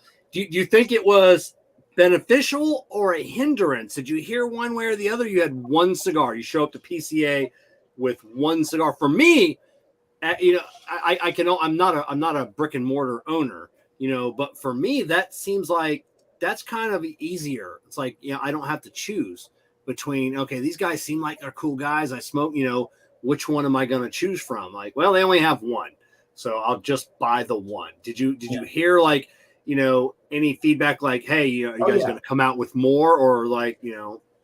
That's a wonderful question, because we did, you know, when we were going through the process of determining whether or not we would put the dollars into PCA initially, from the standpoint of going there as a, because we did do the consternations in our mind whether or not the first time around we should just go and see what it's about, you know, maybe not have a booth, but just kind of see what it was about, to determine whether or not we would do it again, how we would approach it next year. Not whether or not if we would do it, but how we should approach it. But this first time we thought maybe we should just go and just see.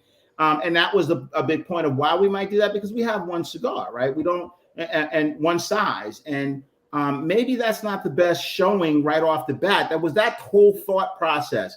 But we made a determination. You said something about ballsy, and we are ballsy. We're happy with our product. And I'm very honest with everyone as they were coming to our booth, and they asked the question, well, you have only the one. I said, you know what? We put all our energies and effort to come out with something that we knew everyone was going to really enjoy. So we put it. That's not to say that this is the end all be all. We will expand, but we had to come out with something that was going to make a statement and people were going to enjoy. And if I took my energies and spread it out all over for a bunch of different blends and everything else, it wouldn't be authentic, and it wouldn't be true to the craft. You know, it wouldn't be true to the cigar. And that's not my style. I wouldn't do that. And when I explained that in the conversation, everybody to a man said, well, that's great. Like, they really appreciated that. Nobody turned around and said, well, you only have one cigar, so I'm off and running. Everyone appreciated, because it was honest. You know, I was being very honest about it. And the reason I could be very honest about it is because I have a cigar that you can now taste, and you can see, did I do a good job focusing on the one? Did I do a good job? And so if you know, I kind of put that into that one, I'm going to do it into anything that comes after. But I wanted to make sure that first one was where it needed to be. And to come in off the bat, not knowing my ass from my elbows and with respect to the business, and come out with like 12 and 13 cigars, that's not true to my process. And I expressed that, and I was expressing it honestly, and they heard it. I really felt that people were hearing it, and they appreciated that as well, you know. Yeah, you know, I know one thing Kerr and I have talked about, you know, especially, Kerr's a boutique brand owner as well, is the cost of PCA. How do you justify the cost, of just spending thousands and thousands and thousands of dollars. Yeah. It's like, I mean, it cost me, it was like $1,000 to go out there as media. How do I justify that? Kerr's talked about the same thing, just going out as a brand owner, and how do you justify the cost of that?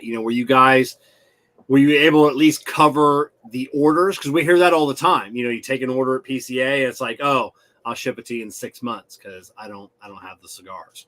You know what, Kevin? I didn't create this, but this is what I truly believe.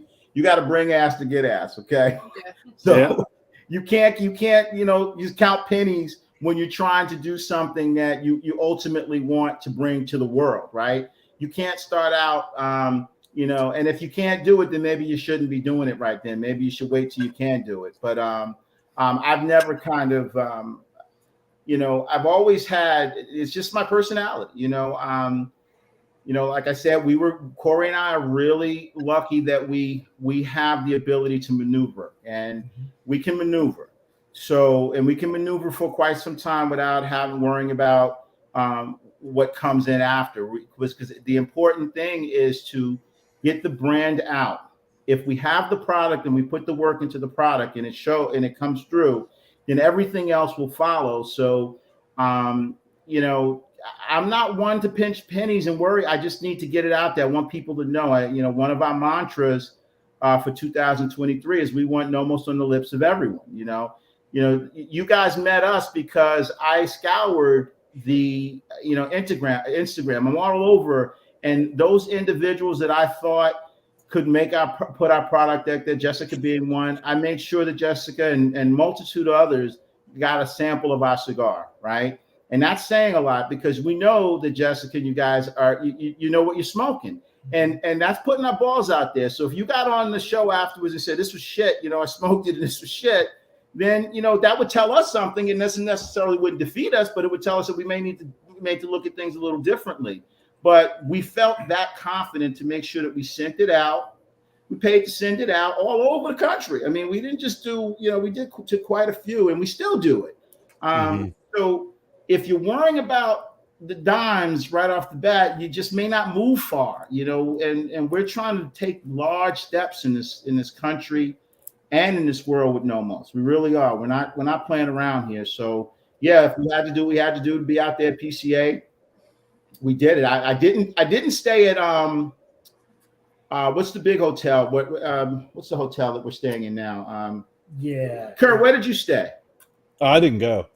Where did you stay, Kevin? Wherever the event was at, I stayed in that hotel. Roman one. What is the? Yeah. We didn't stay there. We stayed at. I booked right across the street there. But this year we'll be at the Venetian. We'll be at the Venetian. The Venetian. Yeah. So where I kind of cut cost a little bit at that point is I stayed at a different hotel. So PCA does charge for everything. Oh, but what's interesting is for Kevin, obviously going out as media is definitely a little different, but as a business person, you can appreciate what any of these cigar makers are doing, because you got to spend money kind of to make money. And from a business, that's great advertisement too for you. Your exposure, all these things and all these contacts that you're creating are almost priceless in a sense. If you really want to get down to, like you talk about, you can't worry about the dime, it's kind of true. If you want to make it, you kind of have to spend money to do it. It is, but it's, I know Kerr and we've talked about this endlessly. Mm-hmm. It's ROI. It's return on investment. Right. Well, I mean, I know. So you've got one hand, you get the contacts, you sell the cigars, and then it's just like, and I've heard some of these astronomical, costs, and it's like, so you spend the next year recouping all of your costs, for one event. I know it's, you guys got the scales on your band.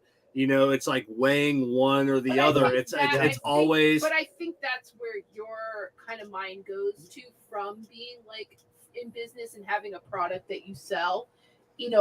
It's a little bit different than like a cigar. Not saying that it's any less. I'm just saying we're able to do that in our garage. You know, we get our kids involved. Yeah. You know, this is like a different process for them. You know, I'm just looking at it in a little bit of a different perspective, I guess, than you and Kerr, and I don't think makes me a bad business person. It's not Jessica's money.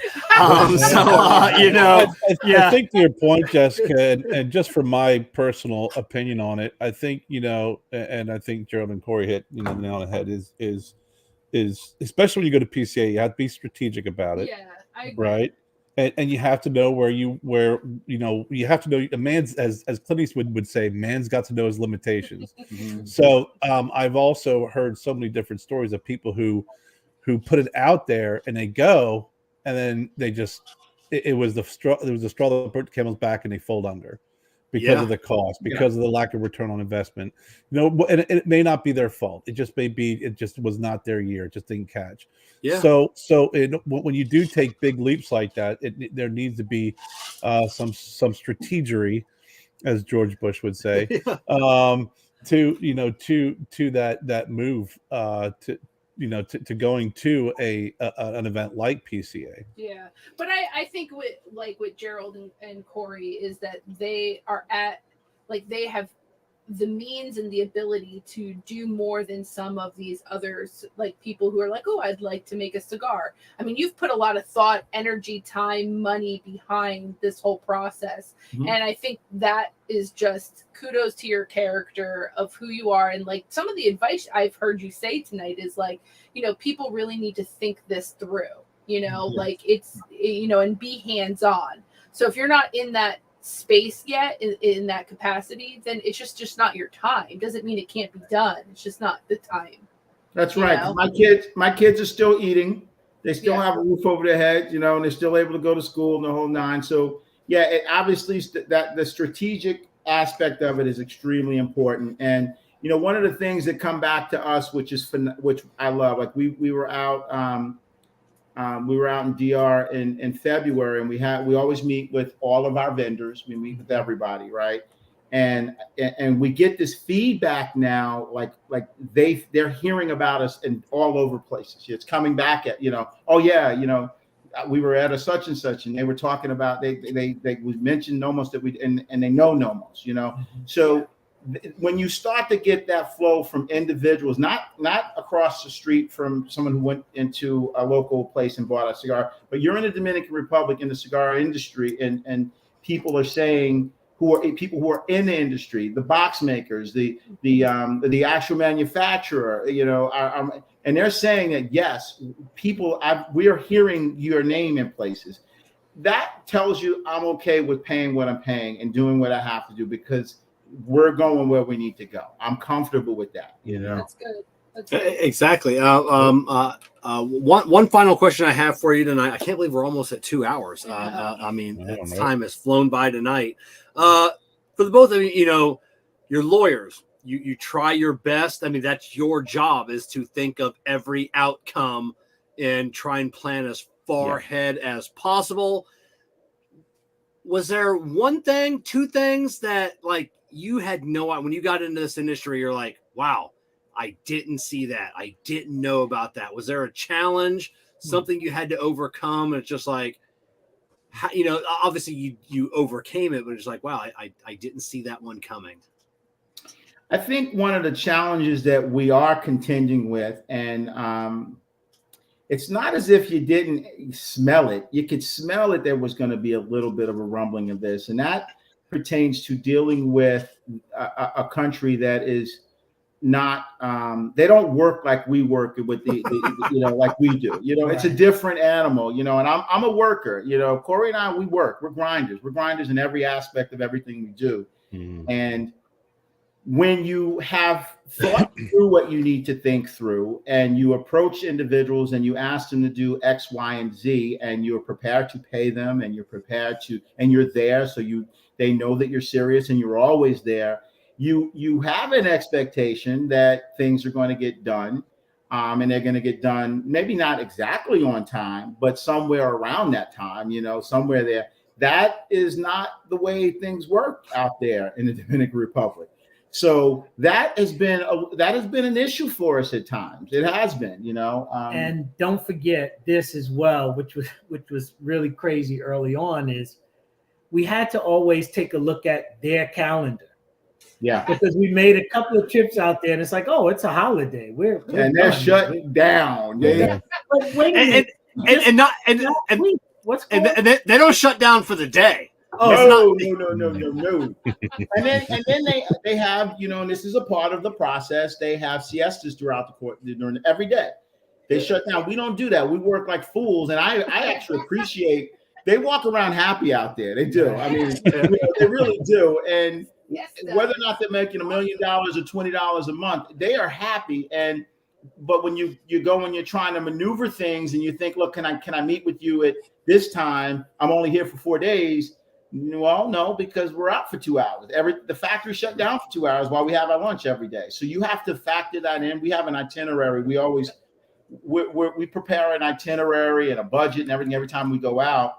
And we have to account for that in the itinerary. And I have to call in advance. And I always check the Dominican holiday schedule because they have so many more than we do. Yeah. And you just don't want to be out there. You're sitting there with your cigar in your hand and no one to talk to. And everyone's walking around just drinking. Bathing suits on. Kerr, you've experienced Honduras time and Nicaraguan time. Yeah. 8 days is in and or around 8 weeks. Yeah, right. And I come from Kerr, you're a corporate guy. I'm a corporate, guy. Like when someone asks you to get stuff done, it's like, for me, it's like today or the next day. Yeah. It's like a week later. I don't like hearing. We're working on that. We're gonna get that shit. I'm like, wait, what? Especially when you're like used to efficiency and like you're a list person, Kevin. Like you're very like a punch list. Like I got to get this done. And then he'll be sitting there and be like, I haven't heard anything. I'm like, it's only been like 5 minutes. Calm down. Kevin, boom, Kevin, boom. Yeah. I'm right there with you, man. That's it. You can't ask for them to be unequivocal with you. It's like, can you be unequivocal? Well, that long. So if you talk about obstacles that we've encountered, and that's been one because that's a biggie because you plan with the understanding that you're going to have product and you're going to have, and remember, we're not just talking about the cigars. We're talking about the cigars and getting the cigars over to the United States and who the person who's making the cigar and the person that's importing them for you. Those are different people. You got 2 different time frames, and you're working with the box makers. They have their time frame. You have your label guys who they tell you that something's going to be done at a certain time, and that's been a real big bump in the head for me at times. And I've had to learn to, you can sense from me in this interview, I'm kind of aggressive and I'm task oriented. I'm strategic. And when you're up against an industry that's not necessarily worried about you being that way, then you're going to bump your head a little bit, So I'm used to being able to will something to happen because I'm willing to put my hands in the dirt, but it's not my dirt. You know what I'm saying? It's not, it's not my law books, it's their time and their thing. So that has been an obstacle, because it's not necessarily, like you said, 20 minutes late. It could be, something that you thought could be done in 30 minutes. You come back a month later, it's not done yet. And so in short, there's a full range of emotions. You go from God damn, I'm just not going to worry about it because there's nothing I can do. When you pray to the Lord for patience, He says, "Start a cigar business." That Kerr trademark that. That's definitely. Put it on a T-shirt. But I do want to say, conversely, like when you do go out there, right, and it is what I sit at a meeting with them and all my vendors. Meetings are over a cigar, coffee, maybe a little rum. That part is nice. It's sweet. It's not stressed. Like everything here in New York, there's a stress, and it is what it is. We're used to it. We grew up with it as part of us. But it's nice to have that that juxtaposition when you're there, you know. But that leads itself to not necessarily everything being done the way you want it to be done at your time frame. But then you like it when you can sit and have a meeting and discuss what needs to be done over a cigar, which you would probably be doing at a leisure time when you're home. So, you know, there's the pros and cons of it, but that has definitely, if you ask me, obstacles, has been one. Definitely. And that's one we hear over and over again. Kerr, any final questions for our guest tonight? Well, first, I want to thank you guys again for the cigars and the time tonight. It was really great getting to learn more about you and the business. I found it really, you know, when you were talking about your first blend and you were talking about the Cameroon and the Passion, are there any other tobaccos, and you don't have to answer because I know you're going to be thinking about another cigar or two, but any other tobaccos that you have that kind of passion about that you want to work with in the future? I think we're going to keep that a little bit under our belt because we're going into the lab in a big way in a couple of days. We're going deep into the lab again. And I have some ideas of what I'm looking for and what I want. But I do want it to be a full-blown, marketing opportunity when we're ready to release, that next batch. But I do have ideas. Absolutely. I'm not going into anything without having some ideas, but I'll kind of keep that a little bit under the belt right now. As long as you don't come out with not your grandfather's Connecticut, if I hear that term one more time, I just want to. That's funny. Yeah, that's it. So if you're looking to expand your focus group, definitely let us know.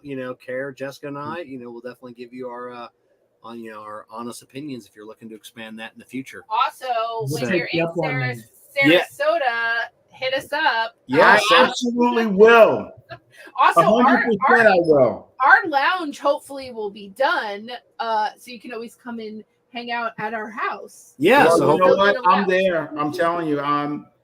I'll probably be out there maybe sometime. My son is about to. We're going through. He just decided what school he's going to, and he's graduating in May, and he's got all these other little events for school in May. So June will probably be the time that I'll be heading out and spending. My place is. I don't know if you guys are familiar with Admiral's Walk in Sarasota. It's I'm only about 8 minutes from Siesta Key. Oh, okay, yeah.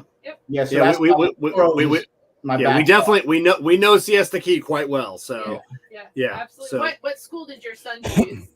He chose RPI, Rensselaer Polytechnic Institute. Oh, that's awesome. Well, congratulations. Yeah, he's a brainiac, that one. It's funny because I've been on campus twice now. He just chose recently, and all of those kids look like they're about to fly to Mars. I tell you, they all look like together. They are just some smart-looking kids. My son fits right in. I was a college athlete. I was a football player in college, Division I. I was a wrestler, all of that in high school. And my son is just all brains. And I'm so glad he found an atmosphere where he's going to be right there. Oh, my God. I feel I was athletic in school and college. And my son, my oldest son, he's in the Army now, but he is definitely a brainiac. Yeah, I love grab, but it was like, you're going to the what? I was to the Army? I was not a sports guy. And he's getting his degree at Penn State as well. Like he already had his community college, but now he's doing his like official Ivy school stuff. Yeah. And, but I was like, wait, why are you going in the Army? So I'm glad he found his people. That's funny. Penn State was one of the schools my kid had to choose from, right? He got into Penn State. Penn State didn't want to give us a dime. I don't know what the deal was. Maybe they heard lawyer and somehow they figured I could afford every cent. Yeah, you can afford a wing, name a wing after yourself. Like Yeah,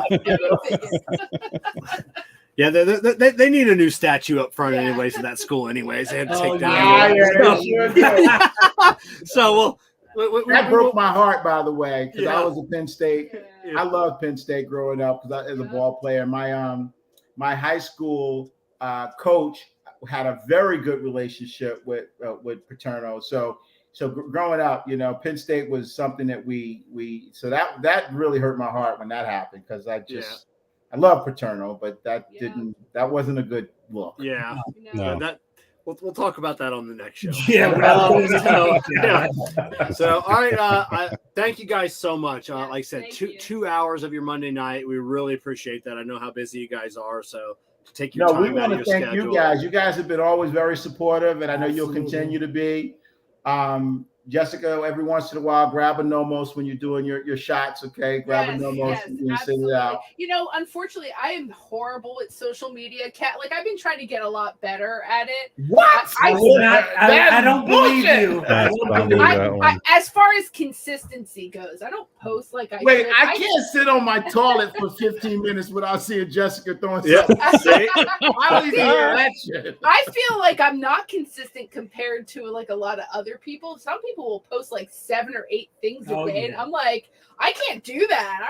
I don't. My brain will not allow me to do that. But I don't post, like, I'll smoke something. I'm like, oh, I didn't even take a picture. I'm a bad social media person. Yeah, that's it. I'm a horrible person. I'm not going to mention any names, but don't start sending negligee shots out there to Instagram. Yeah, that's Yeah. Some of them are getting kind of. If she did, our lounge would be done by now. Yeah, but you know, Don't you do it? I will definitely never hate someone's hustle, but that's definitely not my thing. So you don't have to worry about it. You know, I'm about to turn 45 April 30th, and so I don't think anybody wants to see a woman at 45 after pushing out 3 kids. Yeah. You look great, Jessica. You look great. I'm sure there's a group. Yeah. There's an OnlyFans for every ass. You know, That's what I always say. Don't give Kevin any ideas. Yeah, people. Just saying. That's it. So, all right, guys, thank you so much for coming on. And like I said, when you introduce your next cigar, you know, reach out. Like I said, we'll have you back on, and we'll talk about the new blend and get the word out there for you. We'd appreciate that. That'd be great, guys. And I will see you guys out in Sarasota. Okay. All right, for sure. Absolutely. All right, you guys have a good night. All right, Take guys. care, gentlemen. See you guys. See ya. Bye. All right, everybody, start typing in the word cigar for the our giveaway, and let's hear a word from our sponsor, Corona Cigar.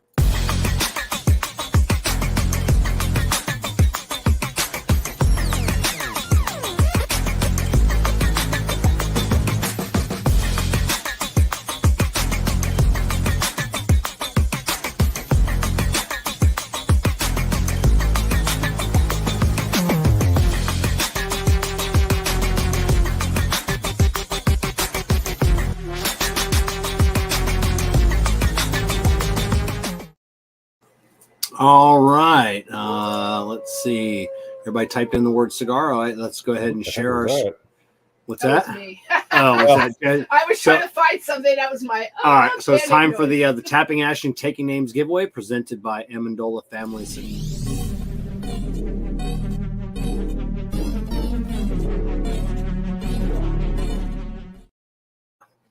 So, all right, let's share the screen here. Find our winner. So, what size were you smoking tonight, Kev?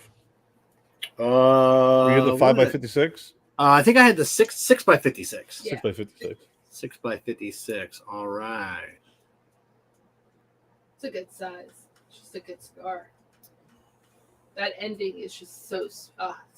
All right, Trap Jesus, or Trap nice. Jesus. I'm not quite sure which one. Send me an email, kevin@cigarprop.com. You're going to get from our sponsor, Corona Cigar. You're going to get the April 2023 Corona Regular Cigar of the Month Club shipment. It's got a Cohiba Red Dot, La Gloria Cubana, Siriar Natural, Rocky Patel, Gary Sheffield cigar, a Nub Maduro, a Corona 25th Anniversary FSG, and a Macanudo Inspirado White. Ooh, the Macanudo. Yeah, next week we welcome Brandon with Apostate Cigars to the show. I've been trying to get Brandon on for a while. We finally figured out our schedule, so we're going to get Brandon with Apostate on the show. Make sure you're following Nomos Cigars, as well as cigar prop producer Jessica and Kerr Viajante of Stogie Road Cigars. All the social media links are in the video description below, the podcast description if you're listening to this. So once again, thank you to our partners for making this show happen each and every week. Thank you, JC Newman Cigars, CigarMedics, Amendola Cigars, We Are the Muscle, Jake Wyatt Cigars, Illusione Cigars, deep in flavor, deep in your mind, K by Karen Berger Cigars, Corona Cigar, and of course, Drew Estate and Experience Acid. Jerrold and Corey, we're going to bring you back up here in a second after the show. Kerr, leave our viewers with a final thought for tonight. Life is short. It's too short to smoke bad cigars. Yep. Even if you don't think there's bad cigars. The word of the night is Jessica do more posts on Instagram and TikTok and everything else. And, support your local business and your local cigar shops. Grab a cigar that you normally wouldn't in the lounge. Ask for a boutique. Ask for something new. And find a friend and sit down and enjoy a good conversation. And when you're sitting down, make sure you're not choosing a cheap chair. Buy a good chair. Salvation Army. Or upcycle. Upcycle. All right, we'll see everybody next week. Upcycle your ass.